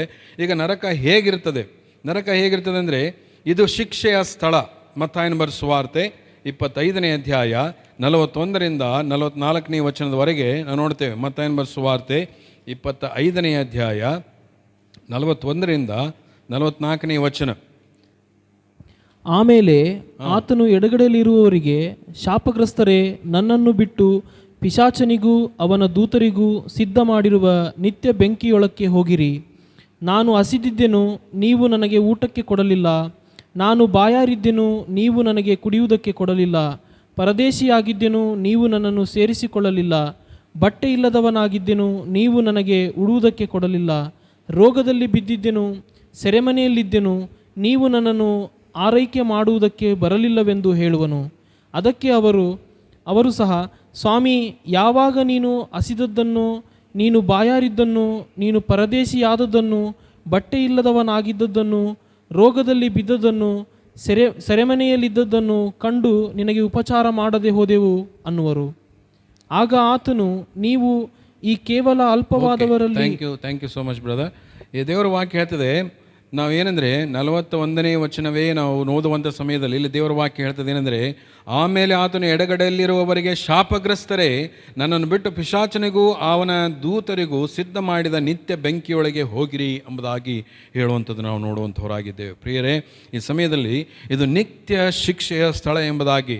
ಮತ್ತು ಎರಡನೇದಾಗಿ ನಾವು ನೋಡ್ತೇವೆ ಅಂದರೆ ಲೂಕನ ಬರೆದ ಸುವಾರ್ತೆ 16ನೇ ಅಧ್ಯಾಯ 23ನೇ ವಚನದಲ್ಲಿ ನಾವು ಸ್ಪಷ್ಟವಾಗಿ ಓದ್ತೇವೆ. ಅದೇನಂತ ಹೇಳಿದ್ರೆ ಅದು ಹಿಂಸೆಯ ಸ್ಥಳ ಎಂಬುದಾಗಿ ಬರೆಯಲ್ಪಟ್ಟಿದೆ. ಲೂಕನ ಬರೆದ ಸುವಾರ್ತೆ 16ನೇ ಅಧ್ಯಾಯ 23ನೇ ವಚನದಲ್ಲಿ ನೋಡುವಾಗ ಇಲ್ಲಿ ದೇವರು, ಅವನು ಪಾತಾಳದೊಳಗೆ ಯಾತನೆ ಪಡುತ್ತಾ ಇರುವಲ್ಲಿ ಕಣ್ಣೆತ್ತಿ ದೂರದಿಂದ ಅಬ್ರಹಾಮನನ್ನು ಅವನ ಎದೆಗೆ ಹೊರಗಿದ್ದ ಲಾಜರನನ್ನು ನೋಡಿ ಎಂಬುದಾಗಿ ಬರೆಯಲ್ಪಟ್ಟಿದೆ. ಅಂದರೆ ಅವನು ಯಾತನೆ ಪಡ್ತಾ ಇದ್ದ ಎಂಬುದಾಗಿ ದೇವರ ವಾಕ್ಯದಲ್ಲಿ ಬರೆಯಲ್ಪಟ್ಟಿದೆ. ಮತ್ತು ಮೂರನೇದಾಗಿ ನಾವು ನೋಡುವಂಥ ಸಮಯದಲ್ಲಿ ನರಕ ಅಂದರೆ ಏನು, ಹೇಗಿರ್ತದೆ ಎಂಬುದಾಗಿ, ಬೆಂಕಿ ನಿತ್ಯವಾಗಿ ಇರುವ ಮತ್ತು ಹಾಗೂ ಉರಿಯುತ್ತಿರುವ ಒಂದು ಸ್ಥಳ ಎಂಬುದಾಗಿ. ಬೆಂಕಿ ನಿತ್ಯವಾಗಿ ಇರುವಂಥದ್ದು ಮತ್ತು ಉರಿಯುತ್ತಿರುವಂಥ ಒಂದು ಸ್ಥಳ ಎಂಬುದಾಗಿ ನೋಡ್ತೀವಿ. ಅಂದರೆ ಅದಕ್ಕೆ ಈಗ ನಾವು ಕೆಲವೊಂದು ಕಡೆ ನಾವು ನೋಡ್ತೀವಿ ಅಂದರೆ ಕೆಲವೊಂದು ದೊಡ್ಡ ದೊಡ್ಡ ಕಂಪನಿಗಳಲ್ಲಿ ಫರ್ನೇಸ್ಗಳಿರ್ತವೆ, ಕೆಲವೊಂದು ಬೇರೆ ಬೇರೆ ನಾವು ನೋಡುವಂಥ ಸಮಯದಲ್ಲಿ ಕೆಲವೊಂದು ಇಂಟೆನ್ಸಿಟಿ ಆಫ್ ಹೀಟ್ ಇರ್ತದಲ್ಲಿ. ಆ ಹೀಟ್ ಏನಂತ ಹೇಳಿದ್ರೆ ಯಾವತ್ತಾದರೂ ಅದು ಕಡಿಮೆ ಆಗೇ ಆಗ್ತದೆ. ಒಂದೊಂದು ಇಲ್ಲಿ ನಾವು ನೋಡ್ತೀವಿ ಏನಂತ ಹೇಳಿದ್ರೆ, ಬಿಸಿಲಿನ ಬೇಗೆ ನೋಡುವಾಗ ಕೆಲವು ಕಡೆ ಜಾಸ್ತಿ ಇರ್ತದೆ, ಕೆಲವು ಕಡೆ ಕಡಿಮೆ ಇರ್ತದೆ. ಅದು intensity of heat will come down. But here when you speak about the hell, the intensity of heat will rise and rise and rise. It will never ಅಂದರೆ ಕಡಿಮೆ ಆಗೋದಿಲ್ಲ ಯಾವತ್ತೂ ಸಹಿತ. ಇಟ್ ವಿಲ್ ನೆವರ್ ಕ್ವೆಂಚ್, ಅದು ಯಾವತ್ತೂ ಕಡಿಮೆ ಆಗೋದಿಲ್ಲ. ಅದಕ್ಕಾಗಿ ಇಲ್ಲಿ ದೇವರ ವಾಕ್ಯ ಹೇಳ್ತದೆ ಏನಂತ ಹೇಳಿದ್ರೆ, ಅದು ಬೆಂಕಿ ನಿತ್ಯವಾಗಿ ಇರುವ ಹಾಗೂ ಉರಿಯುತ್ತಿರುವ ಸ್ಥಳ. ಅದನ್ನು ನಾವು ಪ್ರಕಟಣೆ ಗ್ರಂಥ 20ನೇ ಅಧ್ಯಾಯ 15ನೇ ವಚನದಲ್ಲಿ ನಾವು ನೋಡ್ತೇವೆ. ಪ್ರಕಟಣೆ ಗ್ರಂಥ 20ನೇ ಅಧ್ಯಾಯ 15ನೇ ವಚನದಲ್ಲಿ ಭಾಳ ಸ್ಪಷ್ಟವಾಗಿ ಅಲ್ಲಿ ಬರೆಯಲ್ಪಟ್ಟಿದೆ. ಏನಂತಂದರೆ, ಯಾವನ ಹೆಸರು ಜೀವಬಾಧ್ಯರ ಪಟ್ಟಿಯಲ್ಲಿ ಬರೆದದ್ದಾಗಿ ಕಾಣುವಲಿಲ್ಲವೋ ಅವನು ಬೆಂಕಿಯ ಕೆರೆಗೆ ದೊಬ್ಬಲ್ಪಟ್ಟನು. ಹಲ್ಲೆಲೂಯಾ. ಏನಂತೆ, ಬೆಂಕಿಯ ಕೆರೆಗೆ ದೊಬ್ಬಲ್ಪಟ್ಟನು. ಕೆರೆ ಅಂತ ಹೇಳಿದ್ರೆ ಅಲ್ಲಿ ಒಂದು ಸೈಡ್ ಬೆಂಕಿ ಇರ್ತದೆ, ಇನ್ನೊಂದು ಸೈಡ್ ಕೂಲರ್ ಇರ್ತದೆ ಅಂತಲ್ಲ. ಅದು ನಿತ್ಯವಾಗಿ ಉರಿಯುವಂಥ ಒಂದು ಬೆಂಕಿ. ಅದೇ ಪ್ರಕಟಣೆ ಗ್ರಂಥ 14ನೇ ಅಧ್ಯಾಯ 11ರಿಂದ 10 ಮತ್ತು 11ನೇ ವಚನ ಓದುವಂಥ ಸಮಯದಲ್ಲಿ ಹೇಗೆ ಬರೆದಿದೆ ಅಂತ ಹೇಳಿದ್ರೆ, ದೇವರ ಕೋಪವೆಂಬ ಪಾತ್ರೆಯಲ್ಲಿ ಏನೂ ಬೆರೆಸದೆ ಹಾಕಿದ ದೇವರ ರೌದ್ರವೆಂಬ ದ್ರಾಕ್ಷಾರಸವನ್ನು ಕುಡಿಯುವನು ಪರಿಶುದ್ಧ ದೇವದೂತರ ಮುಂದೆಯೂ ಯಜ್ಞದ ಕುರಿಯಾದ ಆತನ ಮುಂದೆಯೂ ಬೆಂಕಿಯಿಂದಲೂ ಗಂಧಕಳು ಯಾತನೆ ಪಡುವನು ಎಂಬುದಾಗಿ ಇಲ್ಲಿ ಬರೆಯಲ್ಪಟ್ಟಿದೆ. ಅಂಥವರ ಯಾತನೆಯ ಹೊಗೆಯು ಯುಗಯುಗಾಂತರಗಳಲ್ಲಿಯೂ ಏರುತ್ತಾ ಹೋಗುತ್ತದೆ. ಮೃಗಕ್ಕೆ ಮತ್ತು ಅದರ ವಿಗ್ರಹಕ್ಕೆ ನಮಸ್ಕಾರ ಮಾಡುವವರು, ಅದರ ಹೆಸರನ್ನು ಸೂಚಿಸುವ ಗುರುತನ್ನು ಹಾಕಿಸಿಕೊಂಡವರೆಲ್ಲರೂ ಹಗಲಿರಳು ಉಪಶಮನವಿಲ್ಲದೆ ಯಾತನೆ ಪಡುವರು ಎಂದು ಮಹಾಶಬ್ದದಿಂದ ಹೇಳಿದನೆಂಬುದಾಗಿ ದೇವರ ವಾಕ್ಯದಲ್ಲಿ ಬರೆಯಲ್ಪಟ್ಟಿದೆ. ಹಾಗಾದರೆ ಇದು ಏನಂತ ಹೇಳಿದ್ರೆ, ಈ ಜಗತ್ತಿನ ಈ ಪ್ರವಾದನೆಯ ಗಡಿಯಾರದಲ್ಲಿ ಕೊನೆಯದಾಗಿ ಏನಂತಂದರೆ ಸಂಭವಿಸುವಂಥ ಒಂದು ವಿಚಿತ್ರವಾದಂಥ ಮತ್ತು ನಿತ್ಯವಾದಂಥ ಸತ್ಯವಾದಂಥ ಒಂದು ಸಂಗತಿ ಇದು ದೇವರ ವಾಕ್ಯದಲ್ಲಿ ಸ್ಪಷ್ಟವಾಗಿ ಹೇಳ್ತದೆ. ಏನಂತಂದರೆ ನಿತ್ಯವಾಗಿಯೂ ಯಾತನೆ ಪಡ್ತಾರಲ್ಲಿ. ನಿತ್ಯವಾಗಿ ಇವತ್ತು ಏನಪ್ಪ ಅಂದರೆ ನಾವು ಇಲ್ಲಿ ಈ ಲೋಕದಲ್ಲಿರುವಾಗ ನಾವು ಭಾಳ ಬಿಸಿಲಾಯ್ತು ಅಂದರೆ ಎ ಸಿ ಹಾಕ್ಕೊಳ್ತೇವೆ. ಈ ಲೋಕದಲ್ಲಿ ಭಾಳ ಬಿಸಿ ಆಯ್ತು ಅಂದರೆ ಒಂದು ವೇಳೆ ನಾವು ಏನಾದರೂ ಸುಟ್ಟರೆ, ನಾವು ಅಡುಗೆ ಮಾಡಬೇಕಾದ್ರೆ ಅಥವಾ ಏನಾದರೂ ಮಾಡಬೇಕಾದ್ರೆ ಕೈ ಸುಟ್ಟರೆ ಅಥವಾ ಏನಾದರೂ ಮಾಡಿದರೆ ಇಮಿಡಿಯೇಟಾಗಿ ಬರ್ನಾಲ್ ಹಚ್ಕೊಳ್ತೇವೆ. ಬೇರೆ ಬೇರೆ ಏನಾದರೂ ಕೂಲರ್ ಇಟ್ಕೊಂಡು ಅದನ್ನು ನಾವು ತಂಪು ಮಾಡ್ಕೊಳ್ಳೋಕೆ ಪ್ರಯತ್ನ ಮಾಡ್ತೇವೆ. ಆದರೆ ಒಂದು ನೆನಪನ್ನ ಇಟ್ಕೊಂಡ್ರೆ ದೇವರ ವಾಕ್ಯ ಸ್ಪಷ್ಟವಾಗಿ ಹೇಳ್ತದೆ ಅಂದರೆ ಅದು ನಿತ್ಯವಾಗಿಯೂ ಉರಿಯುವಂಥ ಒಂದು ಸ್ಥಳ, ನಿತ್ಯವಾಗಿ ಉರಿಯುವಂಥ ಸ್ಥಳ. ಅದು ಕಡಿಮೆ ಆಗೋದೇ ಇಲ್ಲ. ಆ ನರಕ ಅನ್ನುವಂಥದ್ದು ಬೆಂಕಿ ಕಡಿಮೆ ಆಗುವುದೇ ಇಲ್ಲ. ಸಾಯಲಾರದ ಹುಳುಗಳು ಇರುವಂಥ ಸ್ಥಳ ಎಂಬುದಾಗಿ ಭಯಂಕರವಾಗಿ ಬರೆಯಲ್ಪಟ್ಟಿದೆ. ಸಾಯಲಾರದ ಹುಳುಗಳು. ಮಾರ್ಕನು ಬರೆದ ಸುವಾರ್ತೆ 9ನೇ ಅಧ್ಯಾಯ 48ನೇ ವಚನದಲ್ಲಿ ನಾವು ಓದ್ತೇವೆ. ಮಾರ್ಕನು ಬರೆದ ಸುವಾರ್ತೆ 9ನೇ ಅಧ್ಯಾಯ ಏನಂತ ಹೇಳಿದ್ರೆ ಅಲ್ಲಿ ಸ್ಪಷ್ಟವಾಗಿ ಬರೆದಿದೆ 48ನೇ ವಚನ, ನರಕದಲ್ಲಿ ಅವರನ್ನು ಕಡಿಯುವ ಹುಳ ಸಾಯುವುದಿಲ್ಲ, ಬೆಂಕಿ ಆರುವುದಿಲ್ಲ. ನೋಡ್ರಿ ಎಂಥ ಭಯಂಕರವಾದ ಸ್ಥಳ. ಅಂದರೆ ಇವತ್ತಿನ ದಿವಸ ನರಕ ಅನ್ನುವಂಥದ್ದನ್ನು ಯಾಕೆ ಹೇಳ್ತಾ ಇದ್ದೀನಿ ಅಂತಂದರೆ, ಒಬ್ಬರು ಯಾರೋ ನನ್ನ ಹತ್ರ ಮಾತಾಡ್ತಾ ಇರಬೇಕಾದ್ರೆ ಈಗ ನಿರ್ಮಾಣಗಳಲ್ಲಿ ಏನಪ್ಪ ಅಂದರೆ ಜನರಿಗೆ ಸಮಾಧಾನ ಪಡಿಸುವಂಥ ವಾಕ್ಯ ಹೇಳಬೇಕು, ಜನರಿಗೆ ಏನಂತ ಹೇಳಿದ್ರೆ ಸಂತೋಷ ಬರುವಂಥ ವಾಕ್ಯ ಹೇಳಬೇಕು ಅಂತ ಹೇಳ್ತಾ ಇದ್ರು. ನನಗೆ ಒಂದು ಆಶ್ಚರ್ಯ ಅನ್ನಿಸ್ತು. ಏನಂತ ಹೇಳಿದ್ರೆ, ಈಗಾಗಲೇ ಸಮಾಧಾನ ಆಗುವಂಥ ವಾಕ್ಯಗಳನ್ನು ಅನೇಕ ಸಾರಿ ಕೇಳಿಸ್ಕೊಂಡಿದ್ದೇವೆ. ಮನಸ್ಸಿಗೆ ಸಂತೋಷ ಆಗುವಂಥ ಅನೇಕ ವಾಕ್ಯಗಳನ್ನು ಕೇಳಿಸ್ಕೊಂಡಿದ್ದೇವೆ. ಇವತ್ತಿನ ದಿವಸ we are suppose to be warned against the judgement which is going to come in front of us. ನಾವು ಇವತ್ತಿನ ದಿವಸ ಮುಂದೆ ಬರತಕ್ಕಂಥ ಭಯಂಕರವಾದಂಥ ಒಂದು ತೀರ್ಪು ಅದು ಹೇಗಿರ್ತದೆ ಎಂಬುದಾಗಿ ತಿಳಿದುಕೊಳ್ಳುವಂಥ ಒಂದು ಸಂದೇಶವನ್ನು ಕೇಳಿಸಿಕೊಳ್ಳುವಂಥದ್ದು ಭಾಳ ಪ್ರಾಮುಖ್ಯ. ಯಾಕೆಂತ ಹೇಳಿದ್ರೆ ದೇವರ ವಾಕ್ಯ ಸ್ಪಷ್ಟವಾಗಿ ಹೇಳ್ತದೆ ಏನಂತಂದರೆ, ಆತನ ತಿರಸ್ಕಾರ ಮಾಡುವಂಥ ಪ್ರತಿಯೊಬ್ಬರೂ ಸಹಿತ ಅವರಿಗೆ ತೀರ್ಪು ಆಗಲೇ ಆಗಿ ಹೋಯ್ತು ಎಂಬುದಾಗಿ ನಾವು ಯೋಹಾನ ಬರೆದ ಸುವಾರ್ತೆ 13ನೇ ಅಧ್ಯಾಯ 18ನೇ ವಚನದಲ್ಲಿ ನಾವು ಓದ್ತೇವೆ. ಏನಂತ ಹೇಳಿದ್ರೆ, ನಂಬದೇ ಇರುವವರಿಗೆ ಆಗಲೇ ತೀರ್ಪು ಆಗಿ ಹೋಯ್ತು ಎಂಬುದಾಗಿ ದೇವರ ವಾಕ್ಯದಲ್ಲಿ ಸ್ಪಷ್ಟವಾಗಿ ಬರೆಯಲ್ಪಟ್ಟಿದೆ. ಪ್ರಿಯರೇ, ಯೋಹಾನ ಬರೆದ ಸುವಾರ್ತೆ 3ನೇ ಅಧ್ಯಾಯ ಬಹಳ ಸ್ಪಷ್ಟವಾಗಿ ಹೇಳ್ತದೆ ನಮಗೆ. ಏನಂತ ಹೇಳಿದ್ರೆ 3ನೇ ಅಧ್ಯಾಯ 18ನೇ ವಚನ, ಆದರೆ ನಂಬದವನಿಗೆ ದೇವರ ಒಬ್ಬನೇ ಮಗನ ಹೆಸರನ್ನು ನಂಬದೇ ಹೋದದ್ದರಿಂದ ಆಗಲೇ ತೀರ್ಪು ಆಗಿ ಹೋಯಿತು. ಆ ತೀರ್ಪು ಏನೆಂದರೆ, ಬೆಳಕು ಲೋಕಕ್ಕೆ ಬಂದಿದ್ದರೂ ಮನುಷ್ಯರ ಕೃತ್ಯಗಳು ಕೆಟ್ಟವುಗಳಾಗಿರುವುದರಿಂದ ಅವರು ಬೆಳಕಿಗಿಂತ ಕತ್ತಲೆಯನ್ನೇ ಹೆಚ್ಚಾಗಿ ಪ್ರೀತಿಸಿದರು. ಏನು ಮಾಡ್ತಾ ಇದ್ದಾರೆ ಇವತ್ತಿನ ದಿವಸ ಜನರಿಗೆ ಏನಪ್ಪ ಅಂತ ಹೇಳಿದ್ರೆ, ಸರಿ ನಿಮಗೆ ದೇವರ ಆಶೀರ್ವಾದ ಮಾಡ್ತಾನೆ, ನೀವು ಅಭಿವೃದ್ಧಿ ಆಗ್ತೀರಿ, ನಿಮಗೆ ಮಕ್ಕಳಾಗ್ತವೆ, ನೀವು ಆಸ್ತಿ ಮಾಡ್ಕೊಳ್ತೀರಿ, ನೀವು ಏನಪ್ಪ ಅಂದರೆ ಪ್ರಮೋಷನ್ ಸಿಗ್ತದೆ, ನೀವು ಏನಂತಂದರೆ ಬೇಕಾದಷ್ಟು ಬ್ಯಾಂಕ್ ಬ್ಯಾಲೆನ್ಸ್ ಇರುವ ಹಾಗೆ ದೇವರು ನಿಮ್ಮನ್ನು ಆಶೀರ್ವಾದ, ಅವೆಲ್ಲ ಏನಂದರೆ ದೇವರ ವಾಕ್ಯ ಆಗ್ತದೆ. ನೀವು ಮೊದಲು ಪರಲೋಕ ರಾಜ್ಯಕ್ಕಾಗಿ ನೀತಿಗಾಗಿ ತಗೋಕೊಬಿಟ್ರೆ ಅವುಗಳು ಕೂಡ ಇವೆಲ್ಲ ನಿಮಗೆ ಉಚಿತವಾಗಿ ದೊರಕ್ತವೆ ಅಂತ. ಹಾಗಾದರೆ ದೇವರ ವಾಕ್ಯ ಹೇಳ್ತದೆ, ನೀವು ನನ್ನಲ್ಲಿಯೂ ನನ್ನ ವಾಕ್ಯಗಳು ನಿಮ್ಮಲ್ಲಿಯೂ ನೆಲೆಗೊಂಡಿದ್ರೆ ನೀವು ತಂದೆಯನ್ನು ಏನು ಬೇಕಾದರೂ ಬೇಡಿಕೊಟ್ರೆ ಅದು ನಿಮಗೆ ಕೊಡ್ತಾನೆ. ಆದರೆ ನಾವು ದೇವರಲ್ಲಿ ಮತ್ತು ದೇವರ ವಾಕ್ಯಗಳು ನಮ್ಮಲ್ಲಿ ಇಲ್ಲ ಅಂತ ಹೇಳಿದ್ರೆ, ದೇವರ ವಾಕ್ಯವನ್ನೇ ನಾವು ತಿರಸ್ಕಾರ ಮಾಡಿದರೆ, ದೇವರ ವಾಕ್ಯಕ್ಕೆ ತಿರಸ್ಕಾರ ಮಾಡಿ ನಾವು ದೇವರನ್ನು ಅಲ್ಲಗಳೆದು ನಾವು ಜೀವಿಸೋದಾದರೆ, ದೇವರ ವಾಕ್ಯ ಹೇಳ್ತದೆ ಈ ಲೋಕದಲ್ಲಿ ಇರುವಾಗಲೇ you are already destined for the hell. You are already destined for the hell. You are already ತೀರ್ಪು ಆಗಲೇ ಕೊಡಲ್ಪಟ್ಟಿದೆ ಎಂಬುದಾಗಿ ದೇವರ ವಾಕ್ಯದ ಮೂಲಕವಾಗಿ ನಾವು ತಿಳಿದುಕೊಳ್ತೇವೆ. ಹಾಗಾದರೆ ಪ್ರಿಯರೇ, ಬೇರೆಯವರನ್ನು ನರಕ ಹೇಗಿರ್ತದೆ ಅಂತ ಹೇಳುವಾಗ, ಬೇರೆಯವರನ್ನು ಗುರುತಿಸುವ ಸಾಮರ್ಥ್ಯ ಹೊಂದಿದಂಥ ಸ್ಥಳ. ಅಲ್ಲಿ ನಾವು ನೋಡ್ತೇವೆ ಲೂಕನ ಬರೆದ ಸುವಾರ್ತೆ 16ನೇ ಅಧ್ಯಾಯ 23ನೇ ವಚನದಲ್ಲಿ ನಾವು ಓದುವಾಗ, ಆ ಒಂದು ಶ್ರೀಮಂತನು ಏನು ಮಾಡ್ತಾನಲ್ಲಿ, ಸತ್ತನಂಥ ಸಮಯದಲ್ಲಿ ಆತನು ನರಕದಲ್ಲಿಂದ ಆತನು ಏನಂತ ಹೇಳಿದ್ರೆ ನೋಡುವಂಥ ಸಮಯದಲ್ಲಿ ಅಬ್ರಹಾಮನನ್ನು ಗುರುತು ಹಿಡಿತಾನೆ, ಲಾಜರನನ್ನು ಗುರುತು ಹಿಡಿತಾನೆ. ಅಂದರೆ ನರಕದಲ್ಲಿದ್ದಾಗ ನೀನು ಅಲ್ಲಿ ಒಂದು ವೇಳೆ ಬೇರೆಯವ್ರನ್ನ ಗುರುತಿಸುವಂಥ ಸಾಮರ್ಥ್ಯ ಹೊಂದಿಸಿದಂಥ ಸ್ಥಳ ಇರ್ತದೆ, ಆದರೆ ನೀನು ಅವರೊಟ್ಟಿಗೆ ಸೇರಿಸಿಕೊಳ್ಳೋದು ಆಗೋದಿಲ್ಲ. ಮತ್ತು ಪ್ರಾರ್ಥನೆ ಕಿರ್ಚಾಡಿ ಪ್ರಾರ್ಥನೆ ಮಾಡುವಂಥ ಒಂದು ಸ್ಥಳ. ಲೂಕನ ಬರೆದ ಸುವಾರ್ತೆ 16ನೇ 27ನೇ ವಚನ, ಅಲ್ಲಿ ಕಿರ್ಚಾಡಿ ಆತನು ಪ್ರಾರ್ಥನೆ ಮಾಡ್ತಾನೆ. ಆಶೆ ಇರುವಂಥ ಸ್ಥಳ. ಅಲ್ಲಿ ನರಕದಲ್ಲಿ ನಿನಗೆ ಆಶೆ ಇರ್ತದೆ. ಯಾಕೆಂತ ಹೇಳಿದ್ರೆ ನರಕದಲ್ಲಿದ್ದಂಥ ಸಮಯದಲ್ಲಿ ನೀನು ನೀರಡಿಕೆ ಆಗ್ತದೆ. ನೀನು ಅಲ್ಲಿ ಆ ಶ್ರೀಮಂತ ಹೇಳ್ತಾನೆ ಏನಂದರೆ, ಯಾರನ್ನಾದರೂ ಒಬ್ಬರನ್ನ ಇಲ್ಲಿಂದ ಕಳಿಸಿ ನಮ್ಮ ಮನೆಯಲ್ಲಿರುವಂಥವರಿಗೆ ಇಲ್ಲಿ ನರಕಕ್ಕೆ ಮರಣಕ್ಕೆ ಬರಲಾರದಂತೆ ಅವರು ದೇವರ ವಾಕ್ಯವನ್ನು ನಂಬುವಂತೆ ಅವರಿಗೆ ನೀನು ಸುವಾರ್ತೆಯನ್ನು ಹೇಳು ಎಂಬುದಾಗಿ ಹೇಳ್ತಾನೆ. ಅಂದರೆ ಅದರ ಅರ್ಥ ಏನು? The people those who are suffering in hell, they will ask God to send some people to go and tell the kins and kith those who are living on this earth so that they may not come to the hell, because the hell is terrible place. ನರಕ ಅನ್ನುವಂಥದ್ದು ಭಯಾನಕವಾದಂಥ ಒಂದು ಸ್ಥಳ. ಇದರ ಕಾಲ ಮತ್ತು ಪರಿಣಾಮ ಹೇಗಿದೆ, ಪರಿಮಾಣ ಎಷ್ಟಿರ್ತದೆ? ಇಲ್ಲಿ ದೇವರ ವಾಕ್ಯ ನೋಡ್ತೇವೆ ಅಂದರೆ hell and heaven are eternal realities. If you want to know that if you are very happy to listen about the heaven, then you must also be aware of hearing about the hell. ಈಗ ನರಕ ಪರಲೋಕದ ಬಗ್ಗೆ ಹೇಳುವಂಥ ಸಮಯದಲ್ಲಿ ಎಲ್ಲರೂ ಕಿವಿಗಳನ್ನು ಹೀಗೆ ಅಗಲ ಮಾಡಿಕೊಂಡು ನಾವು ಕೇಳಿಸ್ಕೊಳ್ತೇವೆ. ಯಾಕೆ ಅಂತ ಹೇಳಿದ್ರೆ, ಪರಲೋಕ ಅಂತ ಹೇಳುವಾಗ ಅಲ್ಲಿ ಬಂಗಾರದ ಬೀದಿಗಳಿರ್ತವೆ, ಅಲ್ಲಿ ಜೀವಕರವಾದ ನೀರಿನ ಹೊಳೆಗಳಿರ್ತವೆ, ಅಲ್ಲಿ ಯೇಸು ಕ್ರಿಸ್ತನೇ ಇರ್ತಾನೆ, ದೇವದೂತರೇ ಇರ್ತಾರೆ. ಅಲ್ಲಿ ಸ್ವರ್ಗ ಎಂಬುದು ಒಳ್ಳೆಯ ಸ್ಥಳ, ಅಲ್ಲಿ ಪಾಪವಿಲ್ಲ, ಅಲ್ಲಿ ಶಾಪವಿಲ್ಲ, ಅಲ್ಲಿ ಹಸಿವೆ ಇಲ್ಲ, ಅಲ್ಲಿ ನಿಂದೆ ಇಲ್ಲ ಅಂತ ಹೇಳಿಬಿಟ್ಟು ಹಾಡುವಂಥದ್ದು ಎಷ್ಟೋ ಒಳ್ಳೆಯದು, ನಿಜ. ಆದರೆ you must also know that as heaven is real, hell is also real ಎಂಬುದಾಗಿ. They are everlasting. They are everlasting. Hell and heaven are the eternal realities. It is difficult to understand, but we believe it because God says so. ಇದು ಬಹಳ ಕಷ್ಟ ನಮಗೆ ಅರ್ಥ ಮಾಡಿಕೊಳ್ಳುವುದಕ್ಕೆ, ಆದರೆ ದೇವರು ಇದನ್ನು ಹೇಳ್ತಾ ಇದ್ದಾನೆ ಎಂಬುದಾಗಿ ಹೇಳ್ತಿರುವಾಗ ನಾವು ನಂಬಲೇಬೇಕು. ಯಾಕಂದರೆ ಯೇಸು ಕ್ರಿಸ್ತನು ಸ್ವತಃ ಈ ಲೋಕದಲ್ಲಿದ್ದಾಗ ಅನೇಕ ಸಾರಿ ನರಕದ ಬಗ್ಗೆ ಆತನು ಮಾತನಾಡಿದ್ದಾನೆ. ಮತ್ತಾಯನ ಬರೆಸುವಾರ್ತೆ 25:46 ವಚನದಲ್ಲಿ ನಾವು ಸ್ಪಷ್ಟವಾಗಿ ನೋಡ್ತೇವೆ ಅಂತ ಹೇಳಿದ್ರೆ, ಮತ್ತಾಯ 25:46. ಮತ್ತಾಯ 25:46 ಏನಂತಿದೆ? ಇವರು ನಿತ್ಯ ಶಿಕ್ಷೆಗೂ ನೀತಿವಂತರು ನಿತ್ಯ ಜೀವಕ್ಕೂ ಹೋಗುವರು. ಹಾಗಾದ್ರೆ ಏನು? ನಿತ್ಯ ಜೀವಕ್ಕೆ ಯಾರು ಹೋಗ್ತಾರೆ? ಪರಲೋಕಕ್ಕೆ ಹೋಗುತ್ತಾರೆ. ನಿತ್ಯ ಜೀವಕ್ಕೆ ಹೋಗುವಂಥವರು ಅವರು ಪರಲೋಕಕ್ಕೆ ಹೋಗ್ತಾರೆ. ನಿತ್ಯ ಶಿಕ್ಷೆ ಅನ್ನುವಂಥದ್ದು ಅದು ನರಕ ಎಂಬುದಾಗಿ ನೋಡ್ತೇವೆ. ಹಲ್ಲೆಲೂಯಾ. ಅದಕ್ಕಾಗಿ ದೇವರ ವಾಕ್ಯ ಸ್ಪಷ್ಟವಾಗಿ ಹೇಳ್ತದೆ ಅಂತ ಹೇಳಿದ್ರೆ, both are realities. If there is no hell, there is no heaven. ಒಂದು ವೇಳೆ ಪರಲೋಕ ಇಲ್ಲ, ಹೆಲ್ಲೆ ನರಕ ಅನ್ನುವಂಥದ್ದು ಇಲ್ಲ ಅಂತ ಹೇಳಿದ್ರೆ ಪರಲೋಕ ಅನ್ನುವಂಥದ್ದಿಲ್ಲ. ಪರಲೋಕ ಇಲ್ಲ ಅಂತ ಹೇಳಿದ್ರೆ ಅಥವಾ ನರಕ ಅನ್ನುವಂಥದ್ದು ಪರಲೋಕ ಅನ್ನುವಂಥದ್ದು ಇಲ್ಲ ಅಂತ ಹೇಳಿದ್ರೆ ದೇವರಿಲ್ಲ ಅಂತ ಹೇಳಿ ಯೇಸು ಕ್ರಿಸ್ತನೂ ಸಹಿತ ಇಲ್ಲ. ಯೇಸು ಕ್ರಿಸ್ತನಿಲ್ಲ ಅಂದರೆ ಪರಲೋಕಕ್ಕೆ ಹೋಗತಕ್ಕಂಥ ಯಾವುದೇ ಒಂದು ಧರ್ಮ ಅಥವಾ ನಡೆಸ್ತಕ್ಕಂಥ ಯಾವುದೇ ಒಂದು ಧರ್ಮ ಇಲ್ಲ. ಹಾಗಾದರೆ ಒಂದು ವೇಳೆ ಇವೆಲ್ಲ ರಿಯಾಲಿಟೀಸನ್ನು ನಾವು ನೆಗ್ಲೆಕ್ಟ್ ಮಾಡ್ತಾ ಇದ್ದೀವಿ. ಇಲ್ಲಿ ಕೆಲವರು ಹೇಳ್ತಾರೆ ಏನಂತ ಹೇಳಿದ್ರೆ, ಇಲ್ಲೇ ಸ್ವರ್ಗ ಇದೆ, ಇದೇ ಸ್ವರ್ಗ, ಇದೇ ನರಕ ಎಂಬುದಾಗಿ ಕೆಲವರು ಹೇಳ್ತಾ ಇರ್ತಾರೆ. ಇದು ಶುದ್ಧ ಸುಳ್ಳು. ಯಾಕಂತ ಹೇಳಿದ್ರೆ ದೇವರ ವಾಕ್ಯ ಸ್ಪಷ್ಟವಾಗಿ ಹೇಳ್ತದೆ, ಒಂದೇ ಸಾರಿ ಸಾಯುವುದು ಆಮೇಲೆ ನ್ಯಾಯ ತೀರ್ಪು ಎಂಬುದಾಗಿ. ಹಲ್ಲೆಲೂಯಾ. ಒಂದೇ ಸಾರಿ ಸಾಯುವುದು ಆಮೇಲೆ ನ್ಯಾಯ ತೀರ್ಪು. ಹಾಗಾದರೆ if you think this world is real, then hell is also real.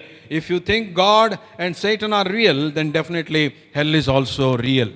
ನಾವು ಇವತ್ತಿನ ದಿವಸ ಈ ಸತ್ಯವನ್ನು ನಾವು ಅರ್ಥ ಮಾಡಿಕೊಳ್ಬೇಕು. ಪ್ರಿಯರೇ, ಕೆಲವು ವರ್ಷಗಳ ಹಿಂದೆ ಇರಾಕ್ ಮತ್ತು ಇರಾನ್ ಯುದ್ಧದಲ್ಲಿ ನಾವು ನೋಡ್ತೀವಿ ಅಂತ ಹೇಳಿದ್ರೆ, ಯುದ್ಧ ಆದಂಥ ಸಮಯದಲ್ಲೇ ಅವರು ಕುವೈಟಿನ ಪೆಟ್ರೋಲ್ ಬಂಕ್ಗಳ ಮೇಲೆ ಬಾಂಬನ್ನು ಹಾಕಿದರು. ಕುವೈಟ್ ಪೆಟ್ರೋಲ್ ಬಂಕ್ ಅದು ಎಷ್ಟೋ ತಿಂಗಳ ಗಟ್ಟಲೆ ಅದು ಉರಿತಾ ಇತ್ತು, ಎಷ್ಟೋ ತಿಂಗಳಗಟ್ಟಲೆ. ಆದರೆ ಅದು ಆರಿ ಹೋಯಿತು. ಮತ್ತೆ ನಾವು ನೋಡ್ತೀವಿ ಅಂದರೆ ಸೆಕೆಂಡ್ ವರ್ಲ್ಡ್ ವಾರ್ನಲ್ಲಿ ಏನಂದರೆ ಭೂಮಿಯ ಮೇಲಿದ್ದಂಥ ಏನಂದರೆ ಎಷ್ಟೋ ಜನ ಹಿರೋಶಿಮಾ ನಾಗಾಸಾಕಿ ಅನ್ನುವಂಥ ಒಂದು ಸ್ಥಳದ ಮೇಲೆ ಬಾಂಬನ್ನು ಹಾಕುವಂಥ ಸಮಯದಲ್ಲಿ, ಅಮೆರಿಕದವರು ಬಾಂಬ್ ಹಾಕುವಂಥ ಸಮಯದಲ್ಲಿ ಇಲ್ಲಿವರೆಗೂ ಸಹಿತ ಅದು ಬಂಜೆಯಾಗಿದೆ ಎಂಬುದಾಗಿ ನಾವು ಇತಿಹಾಸದ ಮೂಲಕವಾಗಿ ತಿಳಿದುಕೊಳ್ತೇವೆ. ಎರಡನೇ ವರ್ಲ್ಡ್ ವಾರ್ನಲ್ಲಿ 20 ಮಿಲಿಯನ್ ಜನರು ಏನಂತಂದರೆ ಭೂಸೇನೆಯಲ್ಲಿ ಕೆಲವರು ಸತ್ತರು. 15ರಿಂದ 20 ಮಿಲಿಯನ್ ಜನರು ಏರ್ ರೇಡ್ನಲ್ಲಿ ಅಂದರೆ ವಿಮಾನಗಳ ಮೂಲಕವಾಗಿ ಯುದ್ಧದಲ್ಲಿ ಸತ್ತರು. 29 ಮಿಲಿಯನ್ ಜನರು ಏನಪ್ಪ ಅಂದರೆ ಅವರು ಗಾಯಗಳನ್ನು ಹೊಂದಿದ್ರು. 150 ಮಿಲಿಯನ್ ಜನರು ಅವರೇಂದರೆ ಮನೆ ಇಲ್ಲದೆ ಅವರು ಬಳಲಿದರು. ಆದರೆ ಇಲ್ಲಿ ಒಂದು ಸತ್ಯ ಏನಂತ ಹೇಳಿದ್ರೆ, ಇಲ್ಲಿನ ಬೆಂಕಿಯನ್ನು ಆರಿಸಲು ಮತ್ತು ಹೆಣಗಳನ್ನು ಹೂಣಿಡಲು ಅನೇಕ ವರ್ಷಗಳು ಬೇಕಾದವು. ಆದರೆ ನರಕದಲ್ಲಿ ಎಂದಿಗೂ ಆರಲಾರದ, ಕಡಿಮೆಯಾಗಲಾರದ ಬೆಂಕಿ ಉರಿಯುತ್ತಿರುತ್ತದೆ. ಅಲ್ಲಿ ಯಾರನ್ನೂ ಯಾರೂ ಹೂಣಿಡುವುದಿಲ್ಲ. ಅದು ನಿತ್ಯತ್ವದ ಮರಣ ಎಂಬುದಾಗಿ ದೇವರ ವಾಕ್ಯ ಬರೆಯಲ್ಪಟ್ಟಿದೆ. ಹಲ್ಲೆಲೂಯಾ. ಅಲ್ಲಿ ಯಾರನ್ನೂ ಸಹಿತ ಯಾರೂ ಹೂಣಿಡುವುದಿಲ್ಲ. ಯಾಕೆ ಹೂಣಿಡುವುದಿಲ್ಲ? ಎಲ್ಲರೂ ಸಹಿತ ಅಲ್ಲಿ ನರಕದಲ್ಲಿ ಯಾತನೆ ಪಡ್ತಾ ಇರ್ತಾರೆ. ಅಲ್ಲಿ ಯಾರನ್ನೂ ಸಹಿತ ಯಾರು ಹೂಣಿಡುವುದಕ್ಕೆ ಸಾಧ್ಯವಿಲ್ಲ. ಅದಕ್ಕೆ ಇದು ನಿತ್ಯತ್ವದ ನಾಶನ, ನಿತ್ಯತ್ವದ ಎರಡನೇ ಮರಣ ಎಂಬುದಾಗಿ ಪ್ರಕಟಣೆ ಗ್ರಂಥ 21:8 ವಚನದಲ್ಲಿ ಬರೆಯಲ್ಪಟ್ಟಿದೆ. ಪ್ರಕಟಣೆ 21:8 ಏನಂತ ಹೇಳಿದ್ರೆ, ಇಲ್ಲಿ ಸ್ಪಷ್ಟವಾಗಿ ಹೇಳ್ತದೆ ಏನಂತ ಹೇಳಿದ್ರೆ, ಆದರೆ ಏಡಿಗಳು ನಂಬಿಕೆ ಇಲ್ಲದವರು, ಅಸಹ್ಯವಾದದರಲ್ಲಿ ಸೇರಿದವರು, ಕೊಲೆಗಾರರು, ಜಾರರು, ಮಾಟಗಾರರು, ವಿಗ್ರಹಾರಾಧಕರು, ಎಲ್ಲ ಸುಳ್ಳುಗಾರರು, ಇವರಿಗೆ ಸಿಕ್ಕುವ ಪಾಲು ಬೆಂಕಿ ಗಂಧಕಳುರಿಯುವ ಕೆರೆಯೇ. ಅದು ಎರಡನೇ ಮರಣವು. ಅದು ಏನಂತೆ? ಎರಡನೆಯ ಮರಣವು. ಅಂದರೆ ಪ್ರಿಯರೇ, ಈ ಸಮಯದಲ್ಲಿ ಒಂದು ಈ ರೀತಿಯಾಗಿ ನಾವು ಕ್ರೈಸ್ತ ಲೋಕದಲ್ಲಿ ಒಂದು ರೀತಿಯಾಗಿ ಹೇಳ್ತೇವೆ. ಏನಂತ ಹೇಳಿದ್ರೆ, 2 ಸಾರಿ ಹುಟ್ಟುವಂಥವನು, 2 ಸಾರಿ ಹುಟ್ಟಿ ಒಂದೇ ಸಾರಿ ಸಾಯುವಂಥವನು ನಿತ್ಯ ಪರಲೋಕಕ್ಕೆ ಹೋಗ್ತಾನೆ ಎಂಬುದಾಗಿ. 1 ಸಾರಿ ಹುಟ್ಟಿ 2 ಸಾರಿ ಸಾಯುವಂಥವನು ನಿತ್ಯ ನರಕದಲ್ಲಿ ಇರ್ತಾನೆ ಎಂಬುದಾಗಿ. ಅಂದರೆ ಅದರ ಅರ್ಥ ಏನು? 1 ಸಾರಿ ನೀನು ತಾಯಿ ಗರ್ಭದಲ್ಲಿ ಹುಡ್ತೀಯ, ಆಮೇಲೆ ನೀನು ಬೆಳೆಯುವಂಥ ಸಮಯದಲ್ಲಿ ನೀನು ಯೇಸು ಕ್ರಿಸ್ತನಲ್ಲಿ ಹೊಸದಾಗಿ ಹುಡ್ತೀಯ, ನೀನು ಶಾರೀರಿಕವಾಗಿ 1 ಸಾರಿ ಸಾಯ್ತೀಯ. ಆದರೆ ಆಲ್ರೆಡಿ ನೀನು ಹೊಸದಾಗಿ ಹುಟ್ಟಿರೋದ್ರಿಂದ ಪರಲೋಕ ರಾಜ್ಯದ ಅನುಭವ ನಿನಗೆ ಆಗ್ತದೆ. ಆದರೆ 1 ಸಾರಿ ನೀನು ತಾಯಿ ಗರ್ಭದಿಂದ ಹುಟ್ಟಿ ಲೋಕದಲ್ಲಿ ಇರತಕ್ಕಂಥ ಎಲ್ಲ ಸುಖಗಳನ್ನು ಅನುಭವಿಸಿ ಶಾರೀರಿಕವಾಗಿ 1 ಸಾರಿ ನೀನು ಸಾಯ್ತೀಯ. ಆದರೆ ದೇವರ ವಾಕ್ಯ ಪ್ರಕಟಣೆ 21:8 ಹೇಳೋರ ಪ್ರಕಾರ ಅದು 2ನೆಯ ಮರಣ. ಆ 2ನೆಯ ಮರಣ ಅನ್ನುವಂಥದ್ದೇನಿದೆ ಅದು ನಿತ್ಯ ಬೆಂಕಿಯಿಂದ ಉರಿಯಲ್ಪಡುವಂಥ ಬೆಂಕಿಯ ಕೆರೆ ಎಂಬುದಾಗಿ ನಾವು ನೋಡುವಂಥವರಾಗಿದ್ದೇವೆ. ಸರಿ, ಇಲ್ಲಿ ಯಾರು ಹೋಗ್ತಾರೆ? ಒಂದು ಸಾರಿ ಏನಾಯ್ತಂದರೆ, ಒಬ್ಬ ಸಭಾಪಾಲಕರು ಅವರು ಬೋಧನೆ ಮಾಡ್ತಾ ಇದ್ರಂತೆ. ಸಭಾಪಾಲಕರು ಬೋಧನೆ ಮಾಡ್ತಾ ಇರ್ಬೇಕಾದ್ರೆ ಕೆಲವರು ಸಭಾಪಾಲಕರಂತಂದರೆ ಬಹಳ ಪ್ರೀತಿ ಮತ್ತು ವಿಶ್ವಾಸ ಇಟ್ಕೊಂಡಂಥವ್ರು ಇರ್ತಾರೆ. ಆದರೆ ಅವನು ಪ್ರಾಬ್ಲಮ್ ಏನಂತ ಹೇಳಿದ್ರೆ, ಅವನೊಬ್ಬ ಇದ್ದ, ಅವನೇನಂತ ಹೇಳಿದ್ರೆ ಪ್ರಾಬ್ಲಮ್ ಏನಂತ ಹೇಳಿದ್ರೆ, ಸಭಾಪಾಲಕರು ಮೆಸೇಜ್ ಮಾಡೋಕ್ಕೆ ಸ್ಟಾರ್ಟ್ ಮಾಡಿದ ತಕ್ಷಣವೇ ಅವನೇನು ಮಾಡ್ತಿದ್ದ, ಅವನು ನಿದ್ರೆ ಒಳಗೆ ಹೋಗಿಬಿಡ್ತಿದ್ದ. ಯಾಕಂತ ಹೇಳಿದ್ರೆ ಅವನು ಪಾಸ್ಟರ್ ಮೆಸೇಜ್ ಮಾಡೋಕ್ಕೆ ಸ್ಟಾರ್ಟ್ ಮಾಡಿದ ತಕ್ಷಣ ಒಂದು ವೇಳೆ ಅವನಿಗೆ ಲಾಲಿ ಹಾಡ್ದಂಗೆ ಅನಿಸ್ತಾ ಇತ್ತು, ಅವನು ನಿದ್ರೆಗೆ ಹೋಗ್ತಾ ಇದ್ದ. ನಿದ್ರೆಗೆ ಜಾರುವಂಥ ಸಮಯದಲ್ಲಿ ಅವರು ಪಾಸ್ಟರ್ ಒಂದು ಪ್ರಶ್ನೆ ಕೇಳಿದ್ರಂತೆ. ಏನಂತ ಹೇಳಿದ್ರೆ, ಪರಲೋಕಕ್ಕೆ ಹೋಗೋರು ಎಷ್ಟು ಜನ ಇದ್ದೀರಿ, ನೀವು ಕೈ ಎತ್ತಿರಿ ಅಂತ ಹೇಳುವಾಗ ಎಲ್ಲರೂ ಕೈ ಎತ್ತಿದ್ರಂತೆ, ಇವನು ಮಾತ್ರ ನಿದ್ದೆ ಮಾಡ್ತಾ ಇದ್ದ. ಸರಿ, ನರಕಕ್ಕೆ ಹೋಗುವಂಥವ್ರು ಎಷ್ಟು ಜನ ಇದ್ದೀರಿ, ಎದ್ದು ನಿಂತ್ಕೊಳ್ರಿ ಅಂತ ಹೇಳುವಂಥ ಸಮಯದಲ್ಲಿ ಈತನು ಮನಗಿದಂಥವನು ಎದ್ದು ನಿಂತ್ಕೊಳ್ರಿ ಅಂತ ಹೇಳಿದ ತಕ್ಷಣವೇ ಆ ಒಂದು ಶಬ್ದ ಕೇಳಿಸಿ ಎದ್ದು ನಿಂತ್ಕೊಂಡ್ಬಿಟ್ನಂತೆ. ಇಡೀ ಸಭೆಯವರೆಲ್ಲ ಆತನ ನೋಡ್ತಾ ಇದ್ದಾರೆ, ಏನಪ್ಪ ಇವನು ಎದ್ದು ನಿಂತ್ಕೊಂಡಿದ್ದಾನಲ್ಲ, ಯಾಕೆ ಎದ್ದು ನಿಂತ್ಕೊಂಡಿದ್ದಾನೆ, ಇವನು ಪ್ರಶ್ನೆ ಕೇಳಿಸ್ಕೊಂಡ ಇಲ್ಲೋ ಅಂತ ಹೇಳಿ ಎಲ್ಲರೂ ಆಶ್ಚರ್ಯ ಪಡ್ತಾ ಇರಬೇಕಾದ್ರೆ ಫಾಸ್ಟ್ಗೆ ಭಾಳ ಆಶ್ಚರ್ಯ ಆಯಿತು. ನರಕಕ್ಕೆ ಹೋಗೋರು ಎಷ್ಟು ಜನ ಇದ್ರಿ, ಎದ್ದು ನಿಂತ್ಕೊಳ್ರಿ ಅಂತ ಹೇಳಿ ಸಡನ್ನಾಗಿ ಎದ್ದು ನಿಂತಿದ್ದಾನಲ್ಲ ಇವನು, ಯಾಕಪ್ಪ ನೀನು ಯಾಕೆ ಎದ್ದು ನಿಂತಿದ್ಯಾ ಅಂತ ಕೇಳಿದಂತೆ. ಆವಾಗ ನಾನು ಪ್ರಶ್ನೆ ಏನು ಕೇಳಿದ್ದೀನಿ ನಿನಗೆ ಗೊತ್ತಾ ಅಂತ ಕೇಳಿದಂತೆ. ಗೊತ್ತು ಬಿಡ್ರಿ ಅಂದರೆ ಏನಂತ ಹೇಳಿದ್ರೆ, ಏನಿಲ್ಲ ಗೊತ್ತೈತೆ ಬಿಡ್ರಿ ಅಂತಂದಂತೆ. ನಾನು ನರಕಕ್ಕೆ ಹೋಗೋರು ಎಷ್ಟು ಜನ ಇದ್ರಿ, ಎದ್ದು ನಿಂತ್ಕೊಳ್ರಿ ಅಂತ, ನೀನು ಯಾಕಪ್ಪ ಎದ್ದು ನಿಂತ್ಕೊಂಡಿದ್ದೆ ಅಂತಂದಾಗ ಅವನು ಅಂದಂತೆ, ಪಾಸ್ಟ್ರೆ ಇವ್ರು ಯಾರನ್ನೂ ನಂಬಕ್ಕೆ ಹೋಗಬೇಡ್ರಿ, ಎಲ್ಲರೂ ಕೂತ್ಕೊಂಡಿದ್ದಾರೆ ನೋಡ್ರಿ, ನೀವು ಒಬ್ಬರೇ ನಿಂತಿದ್ದೀರಾ, ನಿಮ್ಮ ಜೊತೆ ಕಂಪ್ನಿ ಕೊಡೋಕೆ ನಾನು ನಿಂತಿದ್ದೀನಿ ಅಂತ ಹೇಳಿದಂತೆ. ಅಂದರೆ ಈ ರೀತಿಯಾಗಿ ಕೆಲವರು ಸಹ ಇರ್ತಾರೆ. ಪ್ರಿಯರೇ, ಒಂದು ಸಾರಿ ಸೈತಾನ ಏನು ಮಾಡಿದಂತೆ, ತನ್ನ ದೂತರನ್ನೆಲ್ಲರನ್ನು ಕರೆದುಬಿಟ್ಟು 4 ಕಾರ್ನರ್ಗಳಿಂದ ಕರೆದುಬಿಟ್ಟು ಏನೆಂದರೆ, ಈ ಒಂದು ಮನುಷ್ಯ ಕುಲವನ್ನು ಹೇಗೆ ನಾಶ ಮಾಡಬೇಕೆಂಬುದಾಗಿ ಆತನು ಒಂದು ಯೋಜನೆ ಮಾಡೋಣ ಬನ್ನಿರಿ ಎಂಬುದಾಗಿ ಆತನು ಹೇಳಿದಂತೆ. ಮನುಷ್ಯ ಕುಲವನ್ನು ಹೇಗೆ ನಾಶ ಮಾಡಬೇಕೆಂಬುದಾಗಿ ಹೇಳುವಂಥ ಸಮಯದಲ್ಲಿ ಕೆಲವರಿಗೆ ನಿಮ್ಮ ಸಲಹೆಗಳನ್ನು ಕೊಡ್ರಿ ಎಂಬುದಾಗಿ ಆ ಸೈತಾನನ ದೂತರಿಗೆ ಕೇಳುವಂಥ ಸಮಯದಲ್ಲಿ ಒಬ್ಬನು ಹೇಳಿದ್ದಂತೆ ಸೈತಾನಿನಿಗೆ, ಏನಂತ ಹೇಳಿದ್ರೆ, ನಾವು ಒಂದು ವೇಳೆ ದೇವರ ವಾಕ್ಯ ಅದು ಸತ್ಯವಲ್ಲ ಎಂಬುದಾಗಿ ಬೋಧಿಸಿದರೆ ಒಂದು ವೇಳೆ ಮನುಷ್ಯ ಕುಲ ನಾಶ ಆಗಬಹುದು ಎಂಬುದಾಗಿ ಹೇಳುವಂಥ ಸಮಯದಲ್ಲಿ ಸೈತಾನ ಹೇಳ್ತಾನೆ, it is already millions of people are believing the word of God as truth. So ಇದು ಸಾಧ್ಯವಿಲ್ಲ ಅಂತ ಹೇಳ್ತಾನೆ. ಅನೇಕರು ಈಗ ದೇವರ ವಾಕ್ಯ ಸತ್ಯ ಎಂಬುದಾಗಿ ನಂಬ್ತಾ ಇದ್ದಾರೆ, ಅದಕ್ಕೆ ಇದು ಸಾಧ್ಯವಿಲ್ಲ ಎಂಬುದಾಗಿ ಹೇಳ್ತಾನೆ. ಎರಡನೇದಾಗಿ ಒಬ್ಬನು ಹೇಳ್ತಾನೆ ಅಂತ ಹೇಳಿದ್ರೆ, ಒಂದು ಕೆಲಸ ಮಾಡೋಣ, ಪ್ರಾರ್ಥನೆಯಲ್ಲಿ ಏನೂ ಬಲ ಇಲ್ಲ, ಪ್ರಾರ್ಥನೆ ಅದೆಲ್ಲ ಹುಸಿ, ಅದೆಲ್ಲ ಸುಳ್ಳು ಎಂಬುದಾಗಿ ಹೇಳೋಣ ಅಂತ ಹೇಳುವಾಗ ಸೈತಾನ ಹೇಳ್ತಾನೆ, ಇಲ್ಲ, ಪ್ರಾರ್ಥನೆ ಮಾಡಿ ಜಯಿಸಿ ಪ್ರಾರ್ಥನೆಯಲ್ಲಿ ಅನೇಕ ಅದ್ಭುತಗಳನ್ನು ಕಂಡುಕೊಂಡಂಥವ್ರು ಬೇಕಾದಷ್ಟು ಜನ ಇದ್ದಾರೆ, ಇದು ಸಹ ಸಾಧ್ಯವಿಲ್ಲ ಎಂಬುದಾಗಿ ಹೇಳ್ತಾನೆ. ಅವಾಗ 3ನೇ ಒಬ್ಬ ಕೆಟ್ಟ ದೂತನ ಎದ್ದು ನಿಂತ್ಕೊಂಡು ಹೇಳ್ತಾನಂತೆ, ಓಕೆ, ಒಂದು ಕೆಲಸ ಮಾಡೋಣ, ಎಲ್ಲ ಪಾಸ್ಟ್ಗಳಿಗೂ ಸಹಿತ ಒಂದು ಪಾಸಿಟಿವ್ ಆಗಿ ಥಿಂಕ್ ಸಕಾರಾತ್ಮಕವಾಗಿ ಥಿಂಕ್ ಮಾಡೋದಕ್ಕೆ ನಾವು ಕಲಿಸ್ಕೊಳ್ಳೋಣ. ದೇವರು ನರಕಕ್ಕೆ ಯಾರನ್ನು ತಳ್ಳುವುದಿಲ್ಲ, ನರಕ ಅನ್ನುವಂಥದ್ದು ಇಲ್ಲ. ಏನೆಂದರೆ ದೇವರು ಪ್ರೀತಿ ಸ್ವರೂಪನು, ದಯ ತೋರಿಸುವಂಥವ್ರು, ಕರುಣೆ ಉಳ್ಳಂಥವನು, ಅದಕ್ಕಾಗಿ ದೇವರು ನರಕಕ್ಕೆ ಯಾರನ್ನು ತಳ್ಳುವುದಿಲ್ಲ. ಅದಕ್ಕಾಗಿ ಏನಂತ ಹೇಳಿದ್ರೆ ಸೈತಾನನಿಗೆ ಅವ್ರು ಹೇಳುವಂಥ ಸಮಯದಲ್ಲಿ, ಇದು ಬೆಸ್ಟ್ ಇದೆ, ಈಗ ನೀವೇನು ಮಾಡಿರಿ, ಇಡೀ ಜಗತ್ತಿಗೆ ಹೋಗಿ ಎಲ್ಲ ಪಾಸ್ಟ್ಗಳನ್ನು ಕ್ಯಾಪ್ಚರ್ ಮಾಡಿಕೊಂಡು ನೀವೇನು ಮಾಡಿರಿ, ದೇವರು ಕರುಣೆ ತೋರಿಸುವಂಥವನು, ದೇವರು ಪ್ರೀತಿ ತೋರಿಸುವಂಥವನು, ದೇವರು ದಯೆ ತೋರಿಸುವಂಥವನು, ದೇವರು ಯಾರನ್ನೂ ಸಹಿತ ನರಕಕ್ಕೆ ತಳ್ಳುವುದಿಲ್ಲ, ದೇವರು ಅಂಥ ಕೆಟ್ಟವನಲ್ಲ ಅಂತ ಹೇಳಿಬಿಟ್ಟು ನೀವು ಈ ಬೋಧನೆಯನ್ನು ಮಾಡಿರಿ ಅಂತ ಹೇಳುವಾಗ ಅದನ್ನು ಅವರು ಬೋಧನೆ ಮಾಡೋಕ್ಕೆ ಶುರು ಮಾಡಿದ್ರಂತೆ. ದ ರಿಸಲ್ಟ್ ಆಫ್ ದ್ಯಾಟ್ ಏನಂತಂದರೆ, hell has invaded the pulpits of world and has presented the gospel that simply does not penetrate the lives of the people ಎಂಬುದಾಗಿ ನೋಡ್ತೀವಿ. ಅಂದರೆ ನರಕ ಇದು ಏನಂತ ಹೇಳಿದ್ರೆ, ಹೆಲ್ ಅನ್ನುವಂಥದ್ದು, ನರಕ ಅನ್ನುವಂಥದ್ದು ಏನು ಮಾಡಿದೆ ಅಂತ ಹೇಳಿದ್ರೆ, ಪುಲ್ಪಿಟ್ಗಳನ್ನು ಆವರಿಸಿಕೊಂಡಿದೆ. ಪುಲ್ಪಿಟ್ಗಳನ್ನು ಆವರಿಸಿಕೊಂಡು ಆ ಪುಲ್ಪಿಟ್ಗಳಲ್ಲಿ ನಿಂತುಕೊಂಡು ಅನೇಕ ಬೋಧಕರು ಬೋಧನೆ ಮಾಡುವಂಥದ್ದು ಇವತ್ತಿನ ದಿವಸ ಏನಂತ ಹೇಳಿದ್ರೆ, they preach about the prosperity theology, they preach about peace theology, they preach about ಏನಪ್ಪ ಅಂದರೆ convenient theology, they preach about circumstantial theology, they speak about compromising theology. ಇವತ್ತಿನ ದಿವಸ ಅನೇಕ ಬೋಧಕರು ಮಾಡ್ತಾ ಇರುವಂಥ ಬೋಧನೆ ಅಂತ ಹೇಳಿದ್ರೆ ಇವತ್ತು ಅಭಿವೃದ್ಧಿಯ ಬೋಧನೆಯನ್ನು ಮಾಡ್ತಾರೆ. ಇವತ್ತು ಏನಪ್ಪ ಅಂತ ಹೇಳಿದ್ರೆ ಕೆಲವರು ಹೇಳ್ತಾ ಇರ್ತಾರೆ ಏನಂತ ಹೇಳಿದ್ರೆ, ನಾವು ದೇವರ ಆಲಯಕ್ಕೆ ಬಂದು ಕೂತ್ಕೊಂಡಂಥ ಸಮಯದಲ್ಲಿ ನಮಗೆ ಗಟ್ಟಿಯಾಗಿ ಗದರಿಸಿ ದೇವರ ವಾಕ್ಯವನ್ನು ನೀವು ಯಾಕೆ ಹೇಳ್ತೀರಿ, ನಾವು ಒಂದು ಒಳ್ಳೆಯದನ್ನು ಕೇಳಿಸ್ಕೊಳ್ಳೋದಕ್ಕೆ ಬರ್ತೇವೆ, ಸಮಾಧಾನವಾದನ್ನು ಕೇಳಿಸ್ಕೊಳ್ಳೋದಕ್ಕೆ ಬರ್ತೇವೆ ಎಂಬುದಾಗಿ. ಯಾಕೆಂದರೆ ದೇವರ ವಾಕ್ಯ ಸ್ಪಷ್ಟವಾಗಿ ಹೇಳ್ತದೆ ಅಂದರೆ ದೈವಜ್ಞಾನ, ದೈವ ಪ್ರೇರಿತವಾದ ಪ್ರತಿಯೊಂದು ಶಾಸ್ತ್ರವು ನೀತಿ ಶಿಕ್ಷೆಗೂ ಉಪದೇಶಕ್ಕೂ ಖಂಡನೆಗೂ ತಿದ್ದುಪಾಟಿಗೂ ಯುಕ್ತವಾಗಿದೆ ಎಂಬುದಾಗಿ.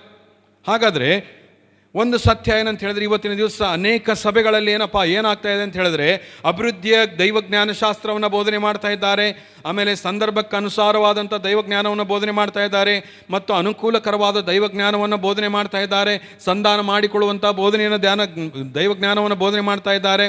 ಇವತ್ತಿನ ದಿವಸ 2 ತಿಮೋತಿ 4ನೇ ಅಧ್ಯಾಯ 3 ಮತ್ತು 4ನೇ ವಚನದಲ್ಲಿ ಓದುವಂಥ ಸಮಯದಲ್ಲಿ ತೀಟೆ ಕಿವಿಗಳುಳ್ಳಂಥವರು ಅವರು ತಮಗೆ ಅನುಕೂಲಕರವಾದ ಬೋಧಕರನ್ನಿಟ್ಟುಕೊಂಡು ತಮಗೆ ಅನುಕೂಲಕರವಾದ ಬೋಧನೆಯನ್ನು ಕೇಳಿಸಿಕೊಳ್ಳೋದಕ್ಕೆ ಅವರು ಇಷ್ಟಪಡ್ತಾರೆ.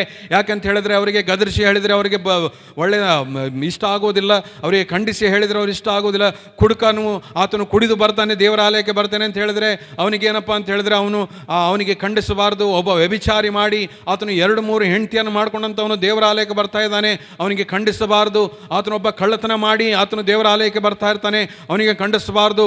ಒಬ್ಬನು ಏನಂತಂದರೆ ಅವನು ಭ್ರಷ್ಟಾಚಾರ ಮಾಡಿ ಅನೇಕ ಲಂಚಗಳನ್ನು ತೆಗೆದುಕೊಂಡು ಏನಂದರೆ ಸರ್ಕಾರವನ್ನು ದೇಶವನ್ನು ಲೂಟಿ ಮಾಡಿದಂಥವನು ಆತನು ದೇವರ ಭಕ್ತನೆಂಬುದಾಗಿ ತನ್ನನ್ನು ತೋರಿಸಿಕೊಂಡು ದೇವರ ಆಲಯಕ್ಕೆ ಬರ್ತಾನೆ, ಅವನಿಗೆ ನಾವು ಏನೋ ಅನ್ನಬಾರ್ದು. ಒಬ್ಬನು ಮೋಸ ಕಪಟ ವಂಚನೆ ಮಾಡಿಕೊಂಡು ಇನ್ನೊಬ್ಬರ ಆಸ್ತಿಯನ್ನು ಹಾಳು ಮಾಡಿ ಆತನು ದೇವರ ಆಲಯಕ್ಕೆ ಬರ್ತಾ ಇರ್ತಾನೆ, ಅವನಿಗೆ ನಾವು ಏನೋ ಅನ್ನಬಾರ್ದು. ಯಾಕಂದರೆ ಅಂದರೆ ಅವ್ರು ಏನಂತ ಹೇಳಿದ್ರೆ, ನಾವು ಈ ಸಭೆಗೆ ನಾವು ಹೋಗುವುದಿಲ್ಲ, ಈ ಸಭೆ ಕೆಟ್ಟ ಸಭೆ ಎಂಬುದಾಗಿ, ಯಾಕೆಂದರೆ ಬೋಧಕರು ಸರಿ ಇಲ್ಲ ಎಂಬುದಾಗಿ. ದೇವರ ವಾಕ್ಯ ಹೇಳ್ತದೇನೆ ಅಂತ ಹೇಳಿದ್ರೆ 2 ತಿಮೋತಿ 3:16 ದೈವ ಪ್ರೇರಿತವಾದ ಪ್ರತಿಯೊಂದು ಶಾಸ್ತ್ರ ಉಪದೇಶಕ್ಕೂ ಖಂಡನೆಗೂ ನೀತಿ ಶಿಕ್ಷೆಗೂ ತಿದ್ದುಪಾಟಿಗೂ ಯುಕ್ತವಾಗಿದೆ ಎಂಬುದಾಗಿ. ಒಂದು ಹೇಳಿಕೆ ಏನಂತ ಹೇಳಿದ್ರೆ, the church which does not speak about reality of hell, it does not lead people to heaven ಎಂಬುದಾಗಿ. Hallelujah. The church which does not speak about hell, it does not lead the people to heaven. ಒಂದು ಸಭೆ ಅನ್ನುವಂಥದ್ದು ಅದು ನರಕದ ವಿಷಯದಲ್ಲಿ ಎಂದಿಗೂ ಮಾತನಾಡಿಲ್ಲ ಅಂತ ಹೇಳಿದ್ರೆ ಅದು ಜನರನ್ನು ಪರಲೋಕಕ್ಕೆ ಕರೆದುಕೊಂಡು ಹೋಗೋದಕ್ಕೆ ಸಾಧ್ಯವಿಲ್ಲ. ಯಾಕಂದರೆ ದೇವರ ವಾಕ್ಯ ಸ್ಪಷ್ಟವಾಗಿ ಹೇಳ್ತದೆ ಅಂತ ಹೇಳಿದ್ರೆ, you can escape from hell only by being in Christ. ದೇವರ ವಾಕ್ಯದಲ್ಲಿ ಯೇಸು ಸ್ವಾಮಿಯಲ್ಲಿ ಇರುವುದರ ಮೂಲಕವಾಗಿ ಮಾತ್ರ ನೀನು ನರಕದಿಂದ ತಪ್ಪಿಸಿಕೊಳ್ಳೋದಕ್ಕೆ ಸಾಧ್ಯ. ಯಾಕೆಂದರೆ ದೇವರ ವಾಕ್ಯ ಹೇಳ್ತದೆ, ನಾವು there is no condemnation to them those who are in Christ Jesus ಎಂಬುದಾಗಿ. ಅಂದರೆ ಕ್ರಿಸ್ತ ಯೇಸುವಿನಲ್ಲಿರುವವರಿಗೆ ಈಗ ಅಪರಾಧ ನಿರ್ಣಯ ಇಲ್ಲವೇ ಇಲ್ಲ ಎಂಬುದಾಗಿ ರೋಮ 8:1 ಹೇಳುವಂಥದ್ದಾಗಿದೆ. ಹಾಗಾದರೆ ವಾಟ್ ಇಸ್ ಕಂಡೆಮ್ನೇಷನ್ ಎಂಬುದಾಗಿ ನೋಡುವಾಗ ಅದೇ ಪ್ರಕಟಣೆ ಗ್ರಂಥ 21ನೇ ಅಧ್ಯಾಯ 8ನೇ ವಚನದಲ್ಲಿ ಓದಿದ್ವಿ. ಏನಂತಂದರೆ, ಎಲ್ಲರಿಗೂ ಸಿಕ್ಕುವಂಥ ಪಾಲು ಅದು ಬೆಂಕಿ ಗಂಧಕಗಳು ಉರಿಯುವಂಥ ಕೆರೆ ಎಂಬುದಾಗಿ. ನಾವು it's a time for us to awake from our spiritual sleep. ಯಾಕೆಂದರೆ ದೇವರ ವಾಕ್ಯ ಸ್ಪಷ್ಟವಾಗಿ ಹೇಳ್ತದೇನೆ ಅಂತ ಹೇಳಿದ್ರೆ, ನರಕ ಯಾರಿಗೋಸ್ಕರ ಎಂಬುದಾಗಿ ಹೇಳುವಂಥ ಸಮಯದಲ್ಲಿ ನಾವು ಈಗ ನೋಡಿಕೊಂಡಿದ್ದೇವೆ. ವೈ ಹೆಲ್? ಯಾರಿಗೋಸ್ಕರ ಅಲ್ಲ, ಈಗ ನಾವು ಯಾಕೆ ಹೆಲ್ ಎಂಬುದಾಗಿ ದೇವರ ವಾಕ್ಯ ಹೇಳ್ತದೆ. ಜನಸಸ್ 6ನೇ ಅಧ್ಯಾಯ 6ನೇ ವಚನದ ಆದಿಕಾಂಡ 6:6 ಹೇಳ್ತದೆ ಅಂದರೆ, god repented for creating man ಎಂಬುದಾಗಿ. ಅಂದರೆ ಗಾಡ್ ಚೇಂಜ್ ದಿಸ್ ಹಾರ್ಟ್. ಮನುಷ್ಯನ ಹೃದಯದಲ್ಲಿ ಆಲೋಚನೆ ಮಾಡೋದೆಲ್ಲ ಕೆಟ್ಟದ್ದಾಗಿರುವುದನ್ನು ನೋಡಿ ದೇವರು ಮನುಷ್ಯನು ಉಂಟು ಮಾಡಿದ್ದಕ್ಕೆ ಆತನು ಪಶ್ಚಾತ್ತಾಪ ಪಟ್ಟನು ಎಂಬುದಾಗಿ ಬರೆಯಲ್ಪಟ್ಟಿದೆ. ಒಂದು ಒರಿಜಿನಲ್ ಲ್ಯಾಂಗ್ವೇಜ್ನಲ್ಲಿ ಓದುವುದಾದರೆ ಪಶ್ಚಾತ್ತಾಪ ಅಂತ ಇಲ್ಲ, ಅಲ್ಲಿ ಗಾಡ್ ಚೇಂಜ್ಡ್ ಹಿಸ್ ಹಾರ್ಟ್ ಎಂಬುದಾಗಿ ಬರೆಯಲ್ಪಟ್ಟಿದೆ. ಹಾಗಾದರೆ ಅದರ ಅರ್ಥ ಏನು?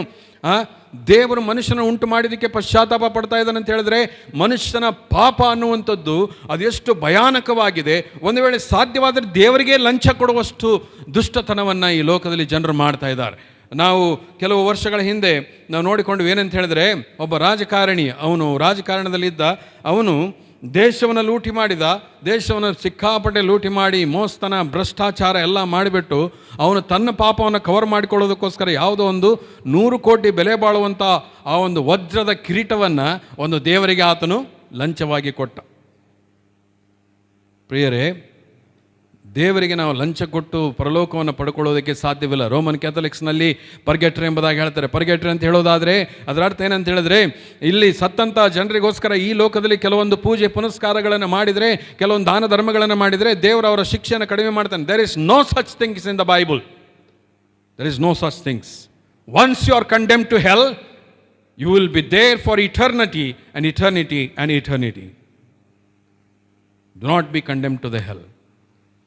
ಅದಕ್ಕೆ ದೇವರ ವಾಕ್ಯ ಸ್ಪಷ್ಟವಾಗಿ ಹೇಳ್ತದೇನೆ ಅಂತ ಹೇಳಿದ್ರೆ, ನಾವು ರೋಮ 3:23 ಎಲ್ಲರೂ ಪಾಪ ಮಾಡಿ ದೇವರ ಮಹಿಮೆಯನ್ನು ಹೊಂದದೆ ಹೋಗಿದ್ದಾರೆ. ಎಲ್ಲರೂ ಪಾಪ ಮಾಡಿದ್ದಾರೆ. ಹಾಗಾದರೆ ಪಾಪವು ಕೊಡುವಂಥ ಸಂಬಳ ಮರಣ, ಕ್ರಿಸ್ತ ಯೇಸುವಿನಲ್ಲಿ ಇರುವಂಥ ಉಚಿತಾರ್ಥವರ ಯೇಸು ಕ್ರಿಸ್ತನಲ್ಲಿರುವಂಥ ನಿತ್ಯ ಜೀವ ಎಂಬುದಾಗಿ ನೋಡ್ತೀವಿ. ಆ ನಿತ್ಯ ಜೀವನ ಕೊಡೋದಕ್ಕೋಸ್ಕರ ಯೇಸು ಸ್ವಾಮಿ ಲೋಕಕ್ಕೆ ಬಂದ. ದೇವರ ವಾಕ್ಯೆಲ್ಲ ನೋಡ್ತೀವಿ ಅಂತ ಹೇಳಿದ್ರೆ, ರೋಮ 3:11 ದೇವರನ್ನು ಹುಡ್ಕೋನಿಲ್ಲ, ಒಬ್ಬನಾದರೂ ಇಲ್ಲ ಎಂಬುದಾಗಿ. ಇವತ್ತಿನ ದಿವಸ ಕ್ರೈಸ್ತ ವಿಶ್ವಾಸಿಗಳಿಗೆ ನಾನು ಒಂದು ಎಚ್ಚರ ಕೊಡುವಂಥವನಾಗಿದ್ದೇನೆ. ಕ್ರೈಸ್ತ ವಿಶ್ವಾಸಿಗಳೇ, ನೀವು ದೇವರ ಮೇಲೆ ವಿಶ್ವಾಸವಿಟ್ಟು ಜೀವಿಸ್ತಾ ಇದ್ದೀರಿ ಅಂತ ಹೇಳಿದರೆ, ನೀವು ಒಂದು ವೇಳೆ ಕೆಲವು ಕ್ರೈಸ್ತರು ಹೀಗೆ ಹೇಳ್ತಾರೆ, ನಾವು ಏನು ಮಾಡೋದಕ್ಕೆ ಆಗೋದಿಲ್ಲ, ನಾವು ಲೋಕದ ಜೊತೆಗೆ ಸಂಧಾನ ಮಾಡಿಕೊಂಡು ಹೋಗಬೇಕಾಗ್ತದೆ, ನಾವು ಭ್ರಷ್ಟಾಚಾರ ನಾವು ಮಾಡಲೇಬೇಕಾಗ್ತದೆ, ನಾವು ಮೋಸ ಮಾಡಲೇಬೇಕಾಗ್ತದೆ ಎಂಬುದಾಗಿ. There is no such things in the Bible. You cannot compromise. You cannot lead the compromised life. You cannot lead circumstantial Christianity. You cannot lead convenient Christianity.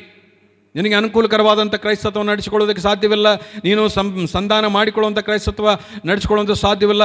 You cannot justify yourself. What you are doing is wrong ಅಂತ ಹೇಳ್ಬಿಟ್ಟು ನೀನು ತಿಳ್ಕೊಳ್ಳಲಾರದೆ ನಿನ್ನನ್ನು ನೀನೇ ತೀರ್ಪು ಮಾಡಿಕೊಳ್ಳೋದಕ್ಕೆ ಸಾಧ್ಯವಿಲ್ಲ. ಯಾಕೆಂದರೆ ದೇವರ ವಾಕ್ಯ ಸ್ಪಷ್ಟವಾಗಿ ಹೇಳ್ತದೆ ಅಂತ ಹೇಳಿದ್ರೆ, ಅನ್ಯಾಯದಿಂದ ಸಂಪಾದಿಸಿದ್ದನ್ನು ನೆಚ್ಚಬೇಡ ಎಂಬುದಾಗಿ ಹೇಳ್ತದೆ. ವ್ಯಭಿಚಾರ ಮಾಡುವಂಥದ್ದು ಪಾಪ ಎಂಬುದಾಗಿ ಹೇಳ್ತದೆ, ಮತ್ತು ಮೋಸ ಕಪಟ ವಂಚನೆ ಮಾಡುವಂಥದ್ದು ಪಾಪ ಎಂಬುದಾಗಿ ಹೇಳ್ತದೆ. ಮತ್ತೊಬ್ಬನ ಹೆಂಡತಿಯನ್ನು ಆಶಿಸಬಾರದು ಎಂಬುದಾಗಿ ದೇವರ ವಾಕ್ಯದಲ್ಲಿ ಬರೆಯಲ್ಪಟ್ಟಿದೆ. ಇನ್ನು ಇಂಥ ಅನೇಕ ಆಜ್ಞೆಗಳನ್ನು ದೇವರ ವಾಕ್ಯದಲ್ಲಿ ನಾವು ಸ್ಪಷ್ಟವಾಗಿ ನೋಡುವಂಥ ಸಮಯದಲ್ಲಿ ದೇವರ ವಾಕ್ಯ ಸ್ಪಷ್ಟವಾಗಿ ಹೇಳ್ತದೆ ಅಂತಂದರೆ, ಪಾಪಕ್ಕೆ ಬರತಕ್ಕಂಥ ಸಂಬಳ ಅದು ಮರಣ. ಪಾಪಕ್ಕೆ ಬರತಕ್ಕಂಥ ಸಂಬಳ ಅದು ಮರಣ. ಪ್ರೇರಿ, ಇವತ್ತಿನ ದಿವಸ ಏನಂದರೆ, ಈ ಒಂದು ಸಂದೇಶವನ್ನು ಅನೇಕರು ಕೇಳಿಸಿಕೊಳ್ಳೋದಕ್ಕೆ ಇಷ್ಟಪಡೋದಿಲ್ಲ. ಯಾಕೆ ಕೇಳಿಸಿಕೊಳ್ಳೋದಕ್ಕೆ ಇಷ್ಟಪಡೋದಿಲ್ಲ? ಯಾಕೆ ಅಂತ ಹೇಳಿದ್ರೆ, ಅವರಿಗೆ ಬೇಕಾಗಿರುವಂಥದ್ದು ಏನಪ್ಪ ಅಂತಂದರೆ, ಸೂಪ್ ಸಾಲ್ವೇಷನ್ ಎಂಬುದಾಗಿ. ಅಂದರೆ ಸೂಪ್ ಬೇಕು, ಸಾಲ್ವೇಷನ್ ಬೇಡ. ಹೋಲಿಸ್ಟಿಕ್ ಮಿನಿಸ್ಟ್ರಿ ಎಂಬುದಾಗಿ ಕೆಲವರು ಬೋಧನೆ ಮಾಡ್ತಾ ಇರ್ತಾರೆ. Holistic ministry is very good, but holistic ministry, when you are doing holistic ministry, soups and salvation, ಅಲ್ಲಿ ಏನಪ್ಪ ಅಂತ ಹೇಳಿದ್ರೆ, many people only will like to have soap and soup but not salvation. So ಹಾಗಾದರೆ ದೇವರ ವಾಕ್ಯ ಹೇಳ್ತದೆ ಏನಂತ ಹೇಳಿದ್ರೆ, ಇಫ್ ಗಾಡ್, ನಾನೊಂದು ಆಲೋಚನೆ ಮಾಡ್ತಾ ಇದ್ದೇನೆ ಈಗ ನೋಹನ ಕಾಲದಲ್ಲಿದ್ದಂಥ ಒಂದು ಭಯಾನಕವಾದ ಪಾಪ ಹೇಗಿತ್ತಪ್ಪ ಅಂತ ಹೇಳಿದ್ರೆ, ನೋಹನ ಕಾಲದಲ್ಲಿ ಅನೇಕರಿಗೆ ಹೋಗಿ ಸ್ವಾರ್ಥೆಯನ್ನು ಸಾರಿದರು. ಅವ್ರು ಹೇಳಿದರು, ದೇವರನ್ನು ನಂಬ್ರಿ ಮತ್ತು ದೇವರ ಕಡೆ ತಿರುಗಿಕೊಡ್ರಿ ಎಂಬುದಾಗಿ ಹೇಳುವಂಥ ಸಮಯದಲ್ಲಿ ಯಾರೂ ಸಹಿತ ದೇವರ ಕಡೆಗೆ ತಿರುಗಿಕೊಳ್ಳಲಿಲ್ಲ. ದೇವರು ಹೇಳಿದ, ನೋಹನಿಗೆ ಒಂದು ನಾವಿಯನ್ನು ಕಟ್ಟು ಎಂಬುದಾಗಿ. ನಾವು ನಾವಿಯನ್ನು ಕಟ್ಟುವಂಥ ಸಮಯದಲ್ಲಿ 40 ದಿವಸಗಳ ಕಾಲ ಮಳೆ ಬರ್ತದೆ ಎಂಬುದಾಗಿ ಹೇಳುವಂಥ ಸಮಯದಲ್ಲಿ ಆ 40 ದಿವಸ ಅನ್ನುವಂಥದ್ದೇನಿದೆ, ಅದು ತಿಳಿಯದ ರೀತಿಯಲ್ಲಿ ಬರತಕ್ಕಂಥ ಒಂದು ಜಡ್ಜ್ಮೆಂಟ್ ಎಂಬುದಾಗಿ. ಈಗ ದೇವರ ವಾಕ್ಯ ಹೇಳ್ತದೇನೆ ಅಂತ ಹೇಳಿದ್ರೆ, ಇಲ್ಲಿ ನೋಹನು ನಾವಿಯನ್ನು ಕಟ್ಟಿದಂಥ ಸಮಯದಲ್ಲಿ ಅನೇಕ ವ್ಯಭಿಚಾರ, ಮೋಸ, ಕಪಟ, ದ್ರೋಹ, ವಂಚನೆ, ಭ್ರಷ್ಟಾಚಾರ ಇವೆಲ್ಲವುಗಳನ್ನು ತುಂಬಿಕೊಂಡಂಥ ಜನ ನೋಹನ ನಾವೆಯಲ್ಲಿ ಸೇರುವುದಕ್ಕೆ ಅವರು ಇಷ್ಟಪಡ್ತಾ ಇರಲಿಲ್ಲ. ಇವತ್ತಿನ ದಿವಸ ಸಹಿತ ನೋಹನ ನಾವೆಗೆ ಸಾದೃಶ್ಯವಾಗಿರುವಂಥ ಯೇಸು ಕ್ರಿಸ್ತನಲ್ಲಿ ತಮ್ಮನ್ನು ಕಂಡುಕೊಳ್ಳುವುದಕ್ಕೆ ಅನೇಕರು ಇಷ್ಟಪಡೋದಿಲ್ಲ. ಯಾಕಂದರೆ ಲೋಕದಲ್ಲಿ ಇರತಕ್ಕಂಥ ಭ್ರಷ್ಟಾಚಾರ, ಮೋಸ, ಕಪಟ, ವಂಚನೆ, ವ್ಯಭಿಚಾರ, ಇವತ್ತು ಶರೀರದ ಆಸೆ, ಕಣ್ಣಿನಾಸೆ, ದೇಹದಾಸೆ, ಬದುಕು ಡಂಬ ಇವುಗಳನ್ನು ಅನುಭವಿಸೋದಕ್ಕೋಸ್ಕರ ಅನೇಕರು ಏನಪ್ಪ ಅಂದರೆ ಕ್ರಿಸ್ತನನ್ನು ತಿರಸ್ಕಾರ ಮಾಡಿ ಜೀವಿಸುವಂಥ ಅನೇಕ ಸನ್ನಿವೇಶಗಳನ್ನು ನೋಡುವಂಥವರಾಗಿದ್ದೇವೆ. ಇಂಥ ಒಂದು ಸಮಯದಲ್ಲಿ ಯೇಸು ಕ್ರಿಸ್ತನಲ್ಲಿ ತಮ್ಮನ್ನು ಕಂಡುಕೊಳ್ಳೋದಕ್ಕೆ ಇಷ್ಟಪಡೋದಿಲ್ಲ. ಸೊದೋಮ್ ಗೊಮೋರ ಎಂಬುದಾಗಿ ನೋಡುವಂಥ ಸಮಯದಲ್ಲಿ ಸಹಿತ ಸೊದೋಮ್ ಗೊಮೋರದಲ್ಲಿ ಅವರು ಸಲಿಂಗ ಕಾಮಿಗಳಿದ್ದರು, ಅನೇಕ ಪಾಪಗಳನ್ನು ಮಾಡುವಂಥವರಾಗಿದ್ದರು. ಅಲ್ಲಿ ದೇವದೂತರನ್ನೇ ಮಾತ್ರ ಕಳಿಸಿ ಅವರೊಟ್ಟಿಗೆ ಸಂಗಮ ಮಾಡಬೇಕೆಂಬುದಾಗಿ ಅಂಥ ಒಂದು ದುಷ್ಟ ಆಲೋಚನೆ ಮಾಡಿದರು. ಆದರೆ ದೇವರು ಏನು ಮಾಡಿದ? ದೇವರು ನೋಹನ ಕಾಲದಲ್ಲಿ ಜಲಪ್ರಳಯವನ್ನು ತಂದು ಈ ಜಗತ್ತಿನಲ್ಲಿರುವಂಥ ಎಲ್ಲ ಮನುಷ್ಯರನ್ನು ನಾಶ ಮಾಡಿದ. ಸೊದೋಮ್ ಗೊಮೋರವನ್ನು ಆತನು ಸಂಪೂರ್ಣವಾಗಿ ಲೋಟನ ಕುಟುಂಬ ಒಂದನ್ನು ಬಿಟ್ಟು ಎಲ್ಲವನ್ನು ನಾಶ ಮಾಡಿದ. ಪ್ರಿಯರೇ, ಈ ಸಮಯದಲ್ಲಿ ದೇವರ ವಾಕ್ಯ ಸ್ಪಷ್ಟವಾಗಿ ಹೇಳ್ತದೆ, ಆತನನ್ನು ತಿರಸ್ಕರಿಸಿ, ಆತನನ್ನು ತೃಣೀಕರಿಸಿ ಜೀವಿಸುವಂಥ ಪ್ರತಿಯೊಬ್ಬ ಮನುಷ್ಯರಿಗೂ ಒಂದು ಸಮಯ ಬರ್ತದೆ. ಆತನು ಯೇಸು ಕ್ರಿಸ್ತನು ನೀತಿ ಎಂಬ ನ್ಯಾಯದಂಡವನ್ನು ಹಿಡಿದುಕೊಂಡು ಬಿಳಿ ಸಿಂಹಾಸನದ ಮೇಲೆ ಕುಳಿತುಕೊಂಡು ಆತನು ವೈಟ್ ಥ್ರೋನ್ ಜಡ್ಜ್ಮೆಂಟ್ ಮಾಡುವಂಥ ಸಮಯದಲ್ಲಿ ಆತನು ದೇವರನ್ನು ತಿರಸ್ಕಾರ ಮಾಡಿದಂಥ ಪ್ರತಿಯೊಬ್ಬರಿಗೂ ಸಹಿತ ನರಕಕ್ಕೆ ತಳ್ಳುವಂಥವನಾಗಿದ್ದಾನೆ ಎಂಬುದಾಗಿ ನೋಡ್ತೇವೆ. ಒಂದು ವೇಳೆ ನಾವು ಹೀಗೆ ಆಲೋಚನೆ ಮಾಡ್ಬೋದು, ಏನಂದರೆ, if God is not going to judge this wickedness, ungodliness of this world and the people, then he will have to apologize Sodom and Gomorrah for judging it. ಒಂದು ವೇಳೆ ಅದರ ಅರ್ಥ ಏನಂತ ಹೇಳಿದ್ರೆ, ಒಂದು ವೇಳೆ ದೇವರು ಈಗ ಇರತಕ್ಕಂಥ ಭಯಂಕರವಾದಂಥ ಪಾಪಕೃತ್ಯಗಳನ್ನು ತುಂಬಿದಂಥ, ಮೋಸಕರದಿಂದ ತುಂಬಿದಂಥ, ಏನಂದರೆ ಕೆಟ್ಟತನದಿಂದ ತುಂಬಿದಂಥ ಜನರನ್ನು ದೇವರು ಒಂದು ವೇಳೆ ತೀರ್ಪು ಕೊಡದೆ ಹಾಗೆ ಸುಮ್ಮನೆ ಬಿಟ್ಟರೆ, ಒಂದು ವೇಳೆ ಸೊದೋಮ್ ಗೋಮೋರಕ್ಕೆ ಆತನು ಕ್ಷಮೆ ಕೇಳಬೇಕಾಗ್ತದೆ. ಯಾಕೆಂದರೆ ಈಗ ಒಂದು ವೇಳೆ ದೇವರು ಶಿಕ್ಷೆ ಕೊಡೋದಿಲ್ಲ ಅಂತ ಹೇಳಿದ್ರೆ ಆಗಲೂ ಸಹಿತ ಕೊಡಬಾರ್ದಿತ್ತು ಎಂಬುದಾಗಿ ಒಂದು ಅನಿಸಿಕೆ. In the early days of my ministry, I heard the news, one man raped 80 years old lady. ನಾನು ಹೊಸದಾಗಿ ಸೇವೆಗೆ ಬಂದಂಥ ಸಮಯದಲ್ಲಿ ಕಂಪ್ಲಿ ರೋಡ್ನಲ್ಲಿ, ಅದು 1991ನಲ್ಲಿ ಅನ್ನಿಸ್ತದೆ, ಏನಂತ ಹೇಳಿದ್ರೆ ಕಂಪ್ಲಿ ರೋಡ್ನಲ್ಲಿ ಏನಂದರೆ ಒಂದು 80 ವರ್ಷದ ಸ್ತ್ರೀಯನ್ನು ಒಬ್ಬನು ಏನಂತಂದರೆ ಆ ಮುದುಕಿಯನ್ನು ಆತನು ರೇಪ್ ಮಾಡಿದ ಅಂಥೇಳಿ. ಮತ್ತು ನಾವು ನೋಡ್ತೀವಿ ಅಂತ ಹೇಳಿದ್ರೆ, ನಾವು ಡೆಕ್ಕನ್ ಕ್ರಾನಿಕಲ್ಸ್ ಅನ್ನುವಂಥದ್ರಲ್ಲಿ 15/8/93 ಇಸ್ವಿಯಲ್ಲಿ girl married to another girl ಎಂಬುದಾಗಿ, ಅಂದರೆ ಸಲಿಂಗ ಮತ್ತು ಏನಂತಂದರೆ ವಿವಾಹ ಮಾಡಿಕೊಂಡದ್ದು. One unidentified baby was eaten by dogs ಎಂಬುದಾಗಿ ಅದೇ ವರ್ಷದಲ್ಲಿ ನಾವು ಕೇಳಿಸ್ಕೊಂಡೆವು. ಅಂದರೆ ಒಂದು ಸಣ್ಣ ಮಗುವನ್ನು ಹೆತ್ತು ತಿಪ್ಪೆಯಲ್ಲಿ ಬಿಸಾಕಿದಂಥ ಸಮಯದಲ್ಲಿ ಆ ಮಗುವನ್ನು ನಾಯಿಗಳು ಎಳೆದಾಡಿಕೊಂಡು ತಿಂತಾ ಇದ್ವು ಎಂಬುದಾಗಿ. ಎಂಥ ಭಯಂಕರವಾದಂಥ ಲೋಕದಲ್ಲಿ ನಾವಿದ್ದೇವೆ. ಮತ್ತು ಗ್ಯಾಂಗ್ ರೇಪ್ಸ್, ಮರ್ಡರ್ಸ್, ಮತ್ತು child abuse, deceit, the world is filled with wickedness ಎಂಬುದಾಗಿ ನೋಡ್ತೇವೆ. ಎಲ್ಲವೂ ಪಾಪದಿಂದ ಪಾಪಮಯವಾಗಿದೆ.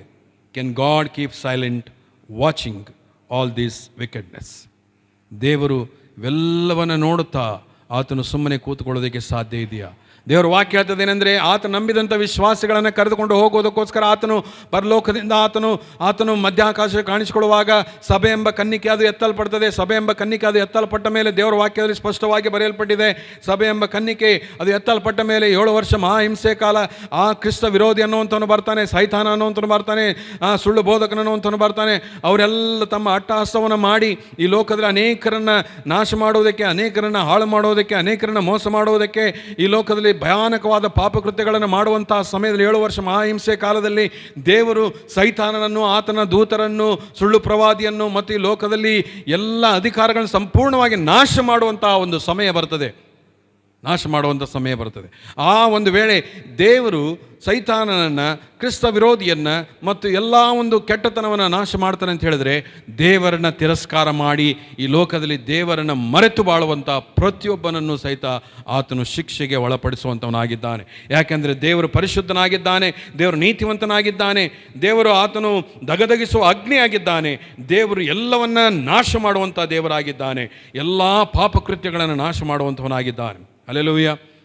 ಈಗ ನಾನು ಮೊನ್ನೆ ಒಂದು ನ್ಯೂಸ್ ನಾನು ನೋಡ್ತಾ ಇರೋ ಒಂದು ಸಮಯದಲ್ಲಿ ಆನ್ ಜೂನ್ 30 2021 ಇದೇ ವರ್ಷ ಕಳೆದ 2 ದಿವಸಗಳ ಹಿಂದೆ ಯುನೈಟೆಡ್ ಕಿಂಗ್ಡಮ್ಸ್ ಅನ್ನುವಂಥ ಒಂದು ಸ್ಥಳದಲ್ಲಿ ಒಂದು ದೊಡ್ಡ ಮೆಥೋಡಿಸ್ಟ್ ಚರ್ಚ್ ಇದೆ. ಮೆಥೋಡಿಸ್ಟ್ ಚರ್ಚ್, ಅದಕ್ಕೆ 1,40,000 ಜನ ಅಲ್ಲಿ ಮೆಂಬರ್ಸ್ ಇದ್ದಾರೆ. ಆ ಒಂದು ಸಭೆಯಲ್ಲಿ ಒಂದು ಏನಪ್ಪ ಅಂದರೆ ಮೀಟಿಂಗ್ನಲ್ಲಿ ಒಂದು ವಾಗ್ವಾದ ನಡೀತಂತೆ. ವಾಗ್ವಾದ ನಡೆದರೆ ಅಲ್ಲಿ whether we can allow same sex marriage ಎಂಬುದಾಗಿ, ಒಂದು ವೇಳೆ ಒಂದೇ ಸಲಿಂಗವಾಗಿರುವಂಥವರನ್ನು ನಾವು ಮದುವೆ ಮಾಡೋದಕ್ಕೆ ಒಪ್ಪಿಕೊಳ್ಳಬಹುದಾ ಎಂಬುದಾಗಿ ಹೇಳುವ ಸಮಯದಲ್ಲಿ 315 ಜನರಲ್ಲಿ 74 ಜನ ಅವರು ಏನಂತಂದರೆ ಮಾಡಬಹುದು ಎಂಬುದಾಗಿ ಆಜ್ಞೆ ಕೊಟ್ಟರು. ಇನ್ನು 46 ಜನ ಮಾಡಬಾರ್ದು ಎಂಬುದಾಗಿ ಆಜ್ಞೆ ಕೊಟ್ಟರು. ಪ್ರಿಯರೇ, ಇವತ್ತಿನ ದಿವಸ ಪಾಪ ಎಷ್ಟು ಹೆಚ್ಚಾಗಿದೆ ಅಂತ ಹೇಳಿದ್ರೆ, ಸಲಿಂಗಕಾಮ, homosexuality, heterosexuality, these are the tremendous sins which are happening in the world. ಯವನಸ್ಥರು ಇವತ್ತಿನ ದಿವಸ ಲೋಕದ ಎಲ್ಲ ದುಷ್ಟ ಚಟಗಳಿಗೆ ತಮ್ಮನ್ನು ಒಪ್ಪಿಸಿಕೊಟ್ಟು ಪಾಪಗಳನ್ನು ಮಾಡ್ತಾ ಈ ಲೋಕದಲ್ಲಿ ದೇವರನ್ನು ತಿರಸ್ಕಾರ ಮಾಡ್ತಾ ಇರುವಂಥ ಸಮಯದಲ್ಲಿ ಅನೇಕ ಯವನಸ್ಥರು ಇವತ್ತಿನ ದಿವಸ ತಂದೆ ತಾಯಿಗಳಿಗೆ ವಿರೋಧವಾಗಿರ್ತಾರೆ, ದೇವರಿಗೆ ವಿರೋಧವಾಗಿರ್ತಾರೆ, ಲೋಕದಲ್ಲಿರುವಂಥ ಪ್ರತಿಯೊಂದು ಸುಖ ಭೋಗಗಳನ್ನು ಮಾಡುವುದಕ್ಕೆ ಅವರು ಇಷ್ಟಪಡುವಂಥವರಾಗಿದ್ದಾರೆ. ಲೋಕದಲ್ಲಿ ಅವರಿಗೆ ಯಾರೂ ಸಹಿತ ಬೆಳ್ಳು ತೋರಿಸಿ ನೀನು ಮಾಡ್ತಾ ಇರುವಂಥದ್ದು ತಪ್ಪು ಎಂಬುದಾಗಿ ಹೇಳಿದರೆ ಅವರಿಗೆ ಕೋಪ ಬರ್ತದೆ. ಇವತ್ತಿನ ದಿವಸ ಅನೇಕ ಸಭೆಗಳಲ್ಲಿ ಅಂತ ಹೇಳಿದ್ರೆ, ಇವತ್ತು ಸಭೆಯವರು ಬಂದು ಕೂತುಕೊಂಡಂಥ ಸಮಯದಲ್ಲಿ ಸಭಾಪಾಲಕರು ಕೇವಲ ಅವರಿಗೆ ಅನುಕೂಲಕರವಾದಂಥ ಬೋಧನೆ ಮಾಡಬೇಕು, ಅವರಿಗೆ ಸಮಾಧಾನವಾಗುವಂಥ ಬೋಧನೆ ಮಾಡಬೇಕು, ಅವರಿಗೆ ಸಂತೈಸುವಂಥ ಬೋಧನೆ ಮಾತ್ರ ಮಾಡಬೇಕು. ಸರಿ, ಇಂಥ ಒಂದು ತೀಟೆ ಕಿವಿಗಳುಳ್ಳಂಥ ಜನರು ಈ ಲೋಕದಲ್ಲಿ ಎಷ್ಟೋ ಜನ ಹುಟ್ಟಿಕೊಂಡಿದ್ದಾರೆ. ಇವತ್ತಿನ ದಿವಸ ದೇವರ ವಾಕ್ಯ ಹೇಳ್ತದೆ, if you want to listen about heaven, you must also ready to listen hell also.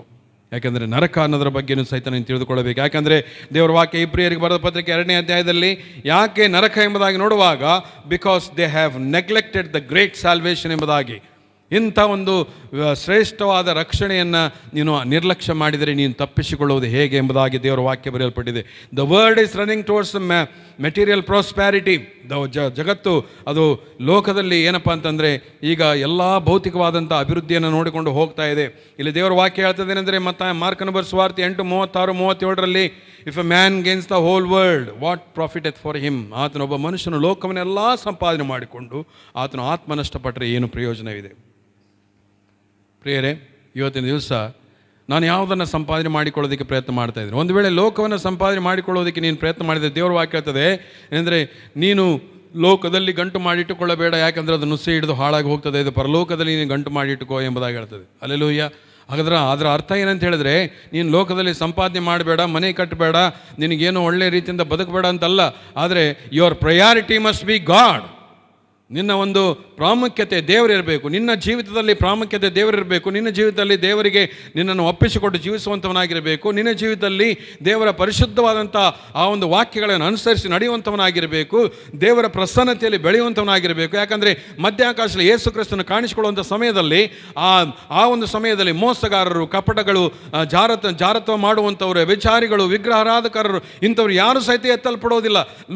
ಲೋಕಕ್ಕೆ ಬೆನ್ನು ಹಾಕಿ ಅವರು ಕ್ರಿಸ್ತನ ಕಡೆಗೆ, ಕ್ರಿಸ್ತನ ಶಿಲುಬೆಯನ್ನು ನೋಡುತ್ತಾ ಆ ಶಿಲುಬೆಯನ್ನೇ ಗುರುತಾಗಿಟ್ಟಿಸಿಕೊಂಡು ಆ ಶಿಲುಬೆಯನ್ನು ಹೊತ್ತುಕೊಂಡು ಕ್ರಿಸ್ತನಿಗೋಸ್ಕರ ಜೀವಿಸುವಂಥವರು ಮಾತ್ರ ಎತ್ತಲ್ಪಡ್ತಾರೆ ಎಂಬುದಾಗಿ ದೇವರ ವಾಕ್ಯ ಬರೆಯಲ್ಪಟ್ಟಿದೆ.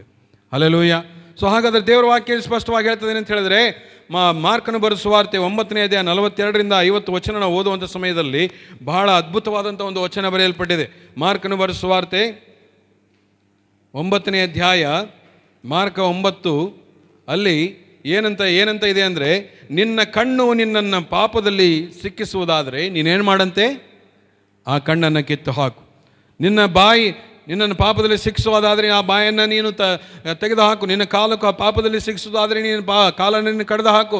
ಯಾಕಂದರೆ ಒಂದು ಕಣ್ಣಿಲ್ಲಾರದೆ ನೀನು ಪರಲೋಕಕ್ಕೆ ಹೋಗೋದು ಉತ್ತಮ, ಒಂದು ಕಾಲಿಲ್ಲಾರದೆ ಪರಲೋಕಕ್ಕೆ ಹೋಗೋದು ಉತ್ತಮ, ಒಂದು ಕೈ ಇಲ್ಲಾರದೆ ಪರಲೋಕಕ್ಕೆ ಹೋಗೋದು ಉತ್ತಮ ಎಂಬುದಾಗಿ ದೇವರ ವಾಕ್ಯ ಹೇಳ್ತದೆ. ಹಾಗಾದರೆ ಪ್ರಿಯರೇ, ಒಂದು ಪ್ರಶ್ನೆ ಬರ್ತದೆ. ಹಾಗಾದರೆ ನಾವು ಪಾಪ ಮಾಡ್ತಾನೆ ಇರ್ತೇವೆ. ಕೈಯಿಂದ ಪಾಪ ಮಾಡ್ತೇವೆ, ಕಣ್ಣಿಂದ ಪಾಪ ಮಾಡ್ತೇವೆ, ಬಾಯಿಂದ ಪಾಪ ಮಾಡ್ತೇವೆ, ಮೂಗಿನಿಂದ ಪಾಪ ಮಾಡ್ತೇವೆ. ಮೂಗಿನಿಂದ ಪಾಪ ಮಾಡುವಂಥದ್ದು ನಿಮಗೆ ಗೊತ್ತಿರಲಿಕ್ಕಿಲ್ಲ. ಈಗಿನ ಕಾಲದಲ್ಲಿ ಅನೇಕರು ಪಾಪ ಮೂಗಿನಿಂದನೂ ಸಹಿತ ಮಾಡ್ತಾರೆ. ಹೇಗಪ್ಪ ಅಂತೇಳಿ ಸಿಗರೇಟ್ ಸ್ಮೋಕ್ ಮಾಡಿ ಮೂಗಿನಿಂದ ಬಿಡ್ತಾರೆ, ಟುಸ್ ಅಂತ. ಅದೇನಂತಂದರೆ ಅದು ಹ್ಯೂಮನ್ ಚಿಲುಮೆ ಅಂತ ಹೇಳ್ತಾರೆ, ಮೂಗಿನಿಂದ ಬಿಡ್ತಾರೆ.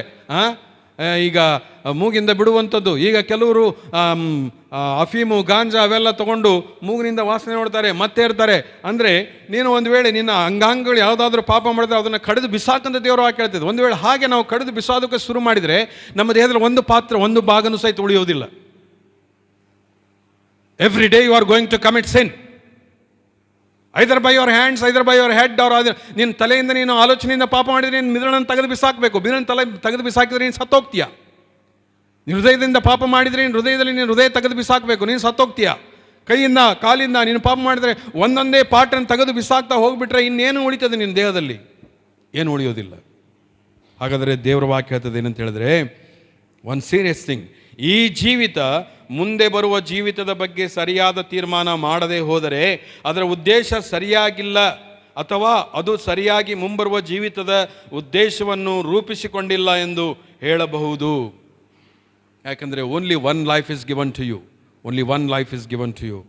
ಯಾಕಂದರೆ ನೀನು ಈ ಜೀವಿತ ಮತ್ತೊಂದು ಚಾನ್ಸ್ ಇದ್ದರೆ ನಾವು ಸುಧಾರಿಸ್ಬೋದು ಎಂಬುದಾಗಿ ಕೆಲವರು ತಿಳ್ಕೊಂಡಿದ್ರೆ ಮತ್ತೊಂದು ಚಾನ್ಸ್ ಇಲ್ಲ. ಕೆಲವರು ಹೇಳ್ತಾರೆ, ಕೆಲವೊಂದು ತತ್ವ ಬೋಧನೆ ಫಿಲಾಸಫಿ ಏನಂತ ಹೇಳ್ತದೆ ಅಂದರೆ, the man has a cycle of birth ಎಂಬುದಾಗಿ. ಒಂದು ಸಾರಿ ಈ ಲೋಕದಲ್ಲಿ ನೀನು ಮನುಷ್ಯನಾಗಿ ಹುಟ್ಟಿದಂಥ ಪಾಪ ಮಾಡಿದರೆ ನೆಕ್ಸ್ಟು ನೀನು ಮೋಕ್ಷ ಸಿಗಲಿಲ್ಲ ಅಂತ ಹೇಳಿದ್ರೆ ಹಂದಿಯಾಗಿ ಹುಡ್ತೀಯ, ನಾಯಿಯಾಗಿ ಹುಡ್ತೀಯ, ನರಿಯಾಗಿ ಹುಡ್ತೀಯ, ಕತ್ತಿಯಾಗಿ ಹುಡ್ತೀಯ, ಎಮ್ಮೆಯಾಗಿ ಹುಡ್ತೀಯ. ಲಾಸ್ಟಿಗೆ ನಿನಗೆ ಮೋಕ್ಷ ಸಿಕ್ಕರೆ ಮನುಷ್ಯನಾಗಿ ಹುಡ್ತೀಯ, ಮನುಷ್ಯನಾಗಿ ನೀನು ಪರಲೋಕಕ್ಕೆ ಹೋಗ್ತೀಯ ಎಂಬುದಾಗಿ. No, there is no cycle of birth. Only one birth is there, one death is there. Afterwards you are going to face the judgment. ದೇವರ ವಾಕ್ಯ ಹೇಳ್ತದೆ. ಇಬ್ರಿಗೆ ಬರೋ ಪತ್ರಿಕೆ 9ನೇ ಅಧ್ಯಾಯ 7ನೇ ವಚನದಲ್ಲಿ ಸ್ಪಷ್ಟವಾಗಿ ಹೇಳ್ತದೆ ಅಂತ ಹೇಳಿದ್ರೆ, ಒಂದೇ ಸಾರಿ ಸಾಯುವುದು, ಆಮೇಲೆ ನ್ಯಾಯ ತೀರ್ಪು. ನಿಮ್ಮೊಳಗೆ ಯಾರಾದರೂ ಬೆಂಕಿ ಅಪಘಾತಕ್ಕೆ ಒಳಗಾದಂಥ ಸಮಯದಲ್ಲಿ ನೀವು ಅದನ್ನು ನೋಡಿ ಸುಮ್ಮನೆ ಇರ್ತೀರಾ? 1991 ನಾನು ಈ ಸೇವೆಯಲ್ಲಿ ಸೇವೆ ಮಾಡೋದಕ್ಕೋಸ್ಕರ ಮೊಟ್ಟ ಮೊದಲನೇದಾಗಿ ಪಾಸ್ಟರಾಗಿ ಬಂದಂಥ ಸಮಯದಲ್ಲಿ ತೊಂಡೆಯಾಳ ಕ್ಯಾಂಪ್ ಅನ್ನುವಂಥ ಒಂದು ಸಭೆಯಲ್ಲಿ ನಾನು ಸೇವೆ ಮಾಡ್ತಾ ಇದ್ದೆ. ಅಲ್ಲಿ ಸುವಾರ್ತಮ್ಮ ಅನ್ನುವಂಥ ಒಬ್ಬ ಸ್ತ್ರೀ ಇದ್ಲು. ಆಕೆ ಮಗಳು ಯಾವುದೋ ಒಂದು ಕಾರಣಕ್ಕೆ ಸೀಮೆಎಣ್ಣೆ ಹಾಕ್ಕೊಂಡು ಸುಟ್ಕೊಂಡು ಬೆಂಕಿ ಹಚ್ಕೊಂಡಂಥ ಸಮಯದಲ್ಲಿ ತಾಯಿಗೆ ಅಲ್ಲಿರುವಂಥ ಎಲ್ಲರಿಗೂ ಸಹಿತ ಕಿರಿಚಿ ಗಟ್ಟಿಯಾಗಿ ಕಿರಿಚಾಡಿ ಕೂಗ್ತಾ ಇದ್ದಾಳೆ. ಕೂಗಿ, ಅಮ್ಮ ನನ್ನನ್ನು ಹೇಗಾದರೂ ಮಾಡಿ ರಕ್ಷಿಸು, ಈ ಒಂದು ನರಕ, ಈ ಒಂದು ಬೆಂಕಿ ನಾನು ತಾಳಲಾರೆ, ಈ ಒಂದು ಸಂಕಟ ನಾನು ತಾಳಲಾರೆ ಎಂಬುದಾಗಿ ಎಲ್ಲ ಎಷ್ಟೋ ಕಿರಿಚಾಡಿದ್ಲು. ಸರಿ, ಎಲ್ಲರೂ ಹೋಗ್ಬಿಟ್ಟು ಅದೇನೋ ಮಾಡಿ ಆಕೆಗೆ ಒಂದು ಸ್ವಲ್ಪ ಆರಿಸಿದ್ರು. ಆದರೆ ಆ ಆಸ್ಪತ್ರೆಯಲ್ಲಿ ಆಕೆ ಬೆಡ್ ಮೇಲಿದ್ದಂಥ ಸಮಯದಲ್ಲಿ ಆಕೆಯ ಕಣ್ಣಲ್ಲಿ ನೀರು ಹರಿತಾ ಇದೆ. ಆಕೆ ತಾಯಿಗೆ ಸಣ್ಣ ಧ್ವನಿಯಲ್ಲಿ ಹೇಳ್ತಾಳೆ, ಅಮ್ಮ, ನನಗೆ ಈ ನರಕ ಯಾತನೆ ತಡ್ಕೊಳ್ಳೋಕೆ ಆಗ್ತಾ ಇಲ್ಲ, ಒಳಗೆ ಸಂಕಟ ಇದೆ, ಒಳಗೆ ಭಾಳ ಸಂಕಟ ಇದೆ, ನನಗೇನು ಔಷಧಿ ಹಚ್ಚಿದ್ರೂ ಸಹಿತ ಸಂಕಟ ತಡ್ಕೊಳ್ಳೋಕೆ ಆಗೋದಿಲ್ಲ. ಕೇವಲ ಕೆಲವು ಕ್ಷಣ ಮಾತ್ರ ಉರಿಯುವಂಥ ಬೆಂಕಿಯಲ್ಲಿ ನೀನು ಹೋಗಿ ಅದರಿಂದ ಪಾರಾಗಿ ಬಂದಂಥ ಸಮಯದಲ್ಲಿ ನಿನಗೆ ನರಕದ ಸಂಕಟ ತಡೆದುಕೊಳ್ಳೋದಕ್ಕಾಗೋದಿಲ್ಲ, ಬೆಂಕಿಯ ಸಂಕಟ ತಡೆದುಕೊಳ್ಳೋಕೆ ಆಗೋದಿಲ್ಲ, ಸುಟ್ಟಂಥ ಸಂಕಟ ತಡೆದುಕೊಳ್ಳೋಕೆ ಆಗೋದಿಲ್ಲ. ಒಂದು ಕ್ಷಣ ಆಲೋಚನೆ ಮಾಡೋ ಸಹೋದರ ಸಹೋದರಿ, ನಿತ್ಯವಾಗಿ ಉರಿಯುವಂಥ ಬೆಂಕಿಯಲ್ಲಿ ನೀನು ಹಾಕಲ್ಪಡುವಂಥ ಸಮಯದಲ್ಲಿ ನಿತ್ಯವಾಗಿ ನೀನು ಉರಿತಾ ಇರ್ತೀಯ, ನಿತ್ಯವಾಗಿ ಹುಳುಗಳು ನೀನು ತಿಂತಾ ಇರ್ತವೆ, ನಿತ್ಯವಾಗಿ ಹಿಂಸೆಗೆ ಒಳಪಡ್ತಾ ಇರ್ತೀಯ, ನಿತ್ಯವೂ ಸಂಕಟದಲ್ಲಿ ಇರ್ತೀಯ. ಅಂಥ ಒಂದು ಬೆಂಕಿಯಿಂದ ತಪ್ಪಿಸಿಕೊಳ್ಳಬೇಕಾದ್ರೆ ಇವತ್ತೇ ತೀರ್ಮಾನ ಮಾಡು. ಇವತ್ತೇ this is the day that you have to decide about whether you are choosing to go to heaven or choosing to go to hell, because hell and heaven both are real. ದೇವರ ವಾಕ್ಯ ಹೇಳ್ತದೆ ಇಲ್ಲಿ ಲೋಕನ ಸುವಾರ್ತೆ 16ನೇ ವಚನದಲ್ಲಿ, ಆ ಶ್ರೀಮಂತನು ಕಣ್ಣೆತ್ತಿ ನೋಡುವಂಥ ಸಮಯದಲ್ಲಿ ನರಕದಲ್ಲಿ ಬಿದ್ದು ಒದ್ದಾಡ್ತಾ ಇರ್ತಾನೆ, ಸಂಕಟ ಪಡ್ತಾ ಇರ್ತಾನೆ. ಅಬ್ರಾಹ್ಮನಿಗೆ ಹೇಳ್ತಾನೆ, ಅಬ್ರಾಹ್ಮನೇ, ದಯವಿಟ್ಟು ಲಾಜರನ ಕಿರುಬೆಳ್ಳನ್ನು ನೀರಲ್ಲಿ ಎದ್ದಿ ಒಂದು ಹನಿ ನೀರನ್ನಾದರೂ ನನಗೆ ಕೊಡು ಎಂಬುದಾಗಿ. ಅಲ್ಲಿ ನೀರು ಇಲ್ಲ, ನಿತ್ಯವಾದ ನರಕ, ಒಂದು ಹನಿ ನೀರು ಸಹಿತ ಸಿಗಲಾರದಂಥ ಒಂದು ಭಯಂಕರವಾದಂಥ ಸ್ಥಳ. ಅವನ ಇಹಲೋಕದ ಜೀವಿತ ಅವನು ಸುಖವಾಗಿದ್ದ, ತಿಂತಾ ಇದ್ದ, ಕುಡಿತಾ ಇದ್ದ, ಮಜಾ ಮಾಡ್ತಾ ಇದ್ದ, ವ್ಯಭಿಚಾರ ಮಾಡ್ತಾ ಇದ್ದ, ಎಲ್ಲ ಮಾಡ್ತಾ ಇದ್ದ. ನರಕ ಲಾಜರನಿಗೆ ಬಂದುಬಿಟ್ಟು ಒಂದು ಬರ್ನಿಂಗ್ ಹೆಲ್ ಅನ್ನುವಂಥ ಪಿಕ್ಚರ್ನಲ್ಲಿ ಆತನು ಬಂದು ಮಾತನಾಡುವಂಥದ್ದು ನೋಡ್ತೀವಿ. ಅಲ್ಲಿ ಬಂದು ಆತನು ಹೇಳ್ತಾನೆ, ನೀನು ನಿನ್ನ ದೇವರ ಅಂದ್ಕೊಂಡು ನೀನು ಯಾಕೆ ಸಾಯ್ತಾ ಇದೆಯಾ, ನಿನಗೇನು ದೇವ್ರು ಕೊಟ್ಟಿದ್ದಾನೆ ಅಂತ ಹೇಳುವಾಗ ಆ ಬಡ ಲಾಜರ ಹೇಳ್ತಾನೆ, ಭಿಕ್ಷುಕಲಾದಂಥ ಲಾಜರ ಹೇಳ್ತಾನೆ, ನನಗೆ ಶರೀರದಲ್ಲಿ ಬಾಧೆ ಇದೆ ನಿಜ, ಆದರೆ ನನಗೆ ಒಂದು ನಂಬಿಕೆ ಉಂಟು, ನಿರೀಕ್ಷೆ ಉಂಟು. ಏನಂತ ಹೇಳಿದ್ರೆ, ನಾನು ಆ ಒಂದು ದಿನ ಬರ್ತದೆ ದೇವರೊಟ್ಟಿಗೆ ನಾನು ಇರ್ತೇನೆ ಎಂಬುದಾಗಿ. ಪ್ರಿಯರೇ, ಇವತ್ತಿನ ದಿವಸ ನೀನು ಲೋಕದ ಸುಖಭೋಗಗಳನ್ನು ನೀನು ಆತುಕೊಂಡವನಾಗಿ ದೇವರನ್ನು ತಿರಸ್ಕಾರ ಮಾಡಿದರೆ ಒಂದು ದಿನ ಬರ್ತದೆ ನೀನು ನಿತ್ಯವಾದ ಆ ಬೆಂಕಿಯಲ್ಲಿ ತಳ್ಳಲ್ಪಡುವಂಥವನಾಗಿದ್ದಿ. ಇಲ್ಲಿ ದೇವರ ವಾಕ್ಯ ಹೇಳ್ತದೆ, ಲೈಫ್ ಇಸ್ ವೆರಿ ಪ್ರೀಷಿಯಸ್. ಅದಕ್ಕೆ ದೇವರ ವಾಕ್ಯ ಹೇಳ್ತದೆ, ನೀನು ಇಂಥ ಒಂದು ಅದ್ಭುತವಾದ ರಕ್ಷಣೆಯನ್ನು ನೀನು ತಿರಸ್ಕಾರ ಮಾಡಬೇಡ ಎಂಬುದಾಗಿ. ತಿರಸ್ಕಾರ ಮಾಡಬೇಡ. ದೇವರ ವಾಕ್ಯ, ನಾವು ಕೊನೆಯ ಹಂತದಲ್ಲಿದ್ದೇವೆ. ಕೊನೆಯ ಹಂತದಲ್ಲಿ ದೇವರ ವಾಕ್ಯ ಹೇಳ್ತದೆ ಏನಂತ ಹೇಳಿದ್ರೆ, ಹೇಗೆ ನಾನು ತಪ್ಪಿಸಿಕೊಳ್ಳೋದಕ್ಕೆ ಸಾಧ್ಯ, ಈ ನರಕದಿಂದ ಹೇಗೆ ತಪ್ಪಿಸಿಕೊಳ್ಳೋದಕ್ಕೆ ಸಾಧ್ಯ? ಅಪೊಸ್ತಲರ ಕೃತ್ಯ 4ನೇ ಅಧ್ಯಾಯ 12ನೇ ವಚನದಲ್ಲಿ ಹೇಳ್ತಿದೆ, ಆಕಾಶಗಳಿಗೆ ಭೂಮಿಯೊಳಗೆ ಕೊಡಲ್ಪಟ್ಟಿರುವಂಥ ಒಂದೇ ಒಂದು ಹೆಸರು ಯೇಸು ಕ್ರಿಸ್ತನು, ಅದರ ಮೂಲಕವಾಗಿ ರಕ್ಷಣೆ ಹೊಂದಬಹುದು. ಯೋಹಾನ ಬರೆದ ಸುವಾರ್ತೆ 14:6 ಹೇಳ್ತದೆ, ನಾನೇ ಮಾರ್ಗವು, ನಾನೇ ಸತ್ಯವು, ನಾನೇ ಜೀವ ಎಂಬುದಾಗಿ. ಯೇಸು ಸ್ವಾಮಿ ದೇವರ ವಾಕ್ಯ ಯೋಹಾನ ಬರೆದ ಸುವಾರ್ತೆ 1ನೇ ಅಧ್ಯಾಯ 12ನೇ ವಚನದಲ್ಲಿ, ಯಾರ್ಯಾರು ಆತನ ಅಂಗೀಕರಿಸಿದ್ರು ಅಂದರೆ ಆತನ ಹೆಸರ ಮೇಲೆ ನಂಬಿಕೆ ಇಟ್ಟವರಿಗೆ ದೇವರ ಮಕ್ಕಳಾಗುವ ಅಧಿಕಾರವನ್ನು ಕೊಟ್ಟನೆಂಬುದಾಗಿ ದೇವರ ವಾಕ್ಯ ಬರೆಯಲ್ಪಟ್ಟಿದೆ. ಯೋಹಾನ ಬರೆದ ಸುವಾರ್ತೆ 3ನೇ ಅಧ್ಯಾಯ 16ನೇ ವಚನದಲ್ಲಿ ದೇವರ ವಾಕ್ಯ ಹೇಳ್ತದೆ, ದೇವರು ಲೋಕದ ಮೇಲೆ ಎಷ್ಟೋ ಪ್ರೀತಿ ನಡುತ್ತಾನೆ, ಒಬ್ಬನೇ ಮಗನನ್ನು ಕೊಟ್ಟನು, ಆತ ನಂಬ ಒಬ್ಬನಾದರೂ ನಾಶವಾಗದೆ ಎಲ್ಲರೂ ನಿತ್ಯ ಜೀವ ಪಡೆಯಬೇಕೆಂದು ಆತನ ಕೊಟ್ಟನು ಎಂಬುದಾಗಿ. 1ನೇ ಯೋಹಾನ 1:9 ಹೇಳ್ತದೆ, ನಮ್ಮ ಪಾಪಗಳನ್ನು ಒಪ್ಪಿಕೊಂಡು ಅರಿಕೆ ಮಾಡಿದರೆ ಆತ ನಂಬಿಗಸ್ತನು ನೀತಿವಂತನಾಗಿರುವುದರಿಂದ ಸಕಲ ಅನೀತಿಯನ್ನು ಪರಿಹರಿಸಿ ನಮ್ಮನ್ನು ಶುದ್ಧಿ ಮಾಡ್ತಾನೆ. ಮತ್ತು ದೇವರ ವಾಕ್ಯ ಹೇಳ್ತದೆ ಪ್ರಕಟಣೆ 3:20, ಈಗೋ ಬಾಗಿಲ ಬಳಿಯಲ್ಲಿ ನಿಂತು ತಟ್ಟುತ್ತಾ ಇದ್ದೇನೆ, ಯಾವನಾದರೂ ನನ್ನ ಸ್ವರವನ್ನು ಕೇಳಿದರೆ, ಬಾಗಿಲನ್ನು ತೆರೆದರೆ ನಾನು ಅವನ ಒಳಗೆ ಬರ್ತೇನೆ, ಒಳಗೆ ಬಂದು ನಾನು ಒಟ್ಟಿಗೆ ಊಟ ಮಾಡ್ತೀನಿ ಎಂಬುದಾಗಿ. ಪ್ರಿಯರೇ, ಈ ಸಮಯದಲ್ಲಿ ದೇವರು ಕೈ ಚಾಚಿ ನಿನ್ನನ್ನು ಕರೀತಾ ಇದ್ದಾನೆ. ಇಡೋ ನೋಡ್ರಿ, ಯುಗದ ಸಮಾಪ್ತಿಯವರೆಗೆ ಎಲ್ಲ ದಿವಸ ನಿಮ್ಮ ಸಂಗಡ ಇರುತ್ತೇನೆ ಎಂಬುದಾಗಿ ಹೇಳಿದ್ದಾನೆ.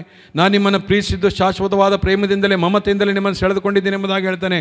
ದೇವರ ಸಮೀಪಕ್ಕೆ ಬಂದರೆ ಆಗ ಆತನು ನಿಮ್ಮ ಸಮೀಪಕ್ಕೆ ಬರ್ತಾನೆ ಎಂಬುದಾಗಿ ಬರೆಯಲ್ಪಟ್ಟಿದೆ. ಪ್ರಿಯರೇ, ಈ ಸಮಯದಲ್ಲಿ ದೇವರು ನಮ್ಮನ್ನು ಕೈ ಚಾಚಿ ಕರೆಯುವಂಥ ಸಮಯದಲ್ಲಿ ದೇವರ ಬಳಿಗೆ ಬರೋಣ. ಈ ನಿತ್ಯ ನರಕದ ಶಿಕ್ಷೆಯಿಂದ ತಪ್ಪಿಸಿಕೊಳ್ಳೋಣ. ದೇವರು ಈ ಒಂದು ಸಮಯದಲ್ಲಿ ನಿಜವಾಗಿಯೂ ನಮ್ಮೆಲ್ಲರನ್ನು ಆಶೀರ್ವಾದ ಮಾಡಲಿ. ಈ ಒಂದು ನಿತ್ಯ ನರಕ ಎಂಬ ಬೆಂಕಿಯಿಂದ ನಮ್ಮನ್ನು ತಪ್ಪಿಸಿಕೊಳ್ಳೋದಕ್ಕೆ ದೇವರು ಕೃಪೆ ಕೊಡಲಿ. ದೇವರು ಈ ವಾಕ್ಯವನ್ನು ಆಶೀರ್ವಾದ ಮಾಡಲಿ. ಆಮೆನ್. ಪ್ರಾರ್ಥನೆ ಮಾಡೋಣ. ಕೃಪಾಭರಿತನಾದಂಥ ನಮ್ಮ ಪರಲೋಕದ ಪರಂಪ್ರೀತಿಯುಳ್ಳ ತಂದೆಯಾದ ದೇವರೇ, ಈ ಸಮಯಕ್ಕಾಗಿ ನನಗೆ ಸ್ತೋತ್ರ ಮಾಡುತ್ತೇವೆ. ಹೌದಪ್ಪ ದೇವರೇ, ನರಕ ಅದು ನಿತ್ಯತ್ವದ ಸತ್ಯವಾಗಿದೆ. ಅದರ ವಿಷಯದಲ್ಲಿ ಸ್ವತಃ ಯೇಸು ಸ್ವಾಮಿ ಅನೇಕ ಸಾರಿ ಮಾತನಾಡಿದ್ದಾರೆ ಸ್ವಾಮಿ. ಪ್ರಕಟಣೆ ಗ್ರಂಥದಲ್ಲಿ ಸ್ವಾಮಿ ಕೊನೆಯದಾಗಿ ಮನುಕುಲಕ್ಕೆ ದೇವರನ್ನು ತಿರಸ್ಕಾರ ಮಾಡಿದಂಥವರಿಗೆ ಸಂಭವಿಸ್ತಕ್ಕಂಥ ಒಂದು ಕಟ್ಟು ಸತ್ಯ ದೇವರೇ, ಅದನ್ನು ದೇವರ ವಾಕ್ಯದ ಮೂಲಕವಾಗಿ ನಾವು ತಿಳಿದುಕೊಂಡಿದ್ದೇವೆ. ದೇವರ ಅಂಥ ಒಂದು ಸ್ಥಳಕ್ಕೆ ನಮ್ಮ ಪ್ರಿಯರಾಗಲಿ, ನಮ್ಮ ಮಕ್ಕಳಾಗಲಿ, ನಮ್ಮ ತಂದೆ ತಾಯಿಗಳಾಗಲಿ, ನಮ್ಮ ಬಂಧು ಮಿತ್ರರಾಗಲಿ ಯಾರೂ ಸಹಿತ ಹೋಗಲಾರದಂತೆ ಸ್ವಾಮಿ ಅವರ ಜೀವಿತಗಳನ್ನು ಮಾರ್ಪಡಿಸು. ಪಶ್ಚಾತ್ತಾಪದಿಂದ ಅವರು ನಿನ್ನ ಬಳಿಗೆ ಬಂದು ಶಿಲುಬೆಯ ಅಡಿಯಿಂದ ಸುರಿಯುವಂಥ ರಕ್ತದ ಪ್ರೋಕ್ಷತೆಯಿಂದ ಅವರು ತಮ್ಮನ್ನು ಶುದ್ಧಿ ಮಾಡಿಕೊಳ್ಳೋದಕ್ಕೆ ಕೃಪೆ ಅನುಗ್ರಹಿಸು. ಈ ಸಂದೇಶವನ್ನು ಕೇಳಿಸಿಕೊಂಡಂಥ ಪ್ರತಿಯೊಬ್ಬರು ನಿನ್ನ ಮಕ್ಕಳನ್ನು ಆಸ್ವಾದಿಸು ದೇವರೇ. ಈ ಸಂದೇಶ ಇನ್ನೂ ಅನೇಕರು ಕೇಳಿಸಿಕೊಳ್ಳುವಂತೆ ಸ್ವಾಮಿ, ಅನೇಕರಿಗೆ ಇದು ಕೇಳಿಸುವಂಥ ಆ ಜವಾಬ್ದಾರಿಯನ್ನು ಕೇಳಿಸಿಕೊಳ್ಳುವಂಥ ಪ್ರತಿಯೊಬ್ಬರು ಹೊಂದಿಕೊಳ್ಳುವಂತೆ ನೀನು ಕೃಪೆ ಅನುಗ್ರಹಿಸು.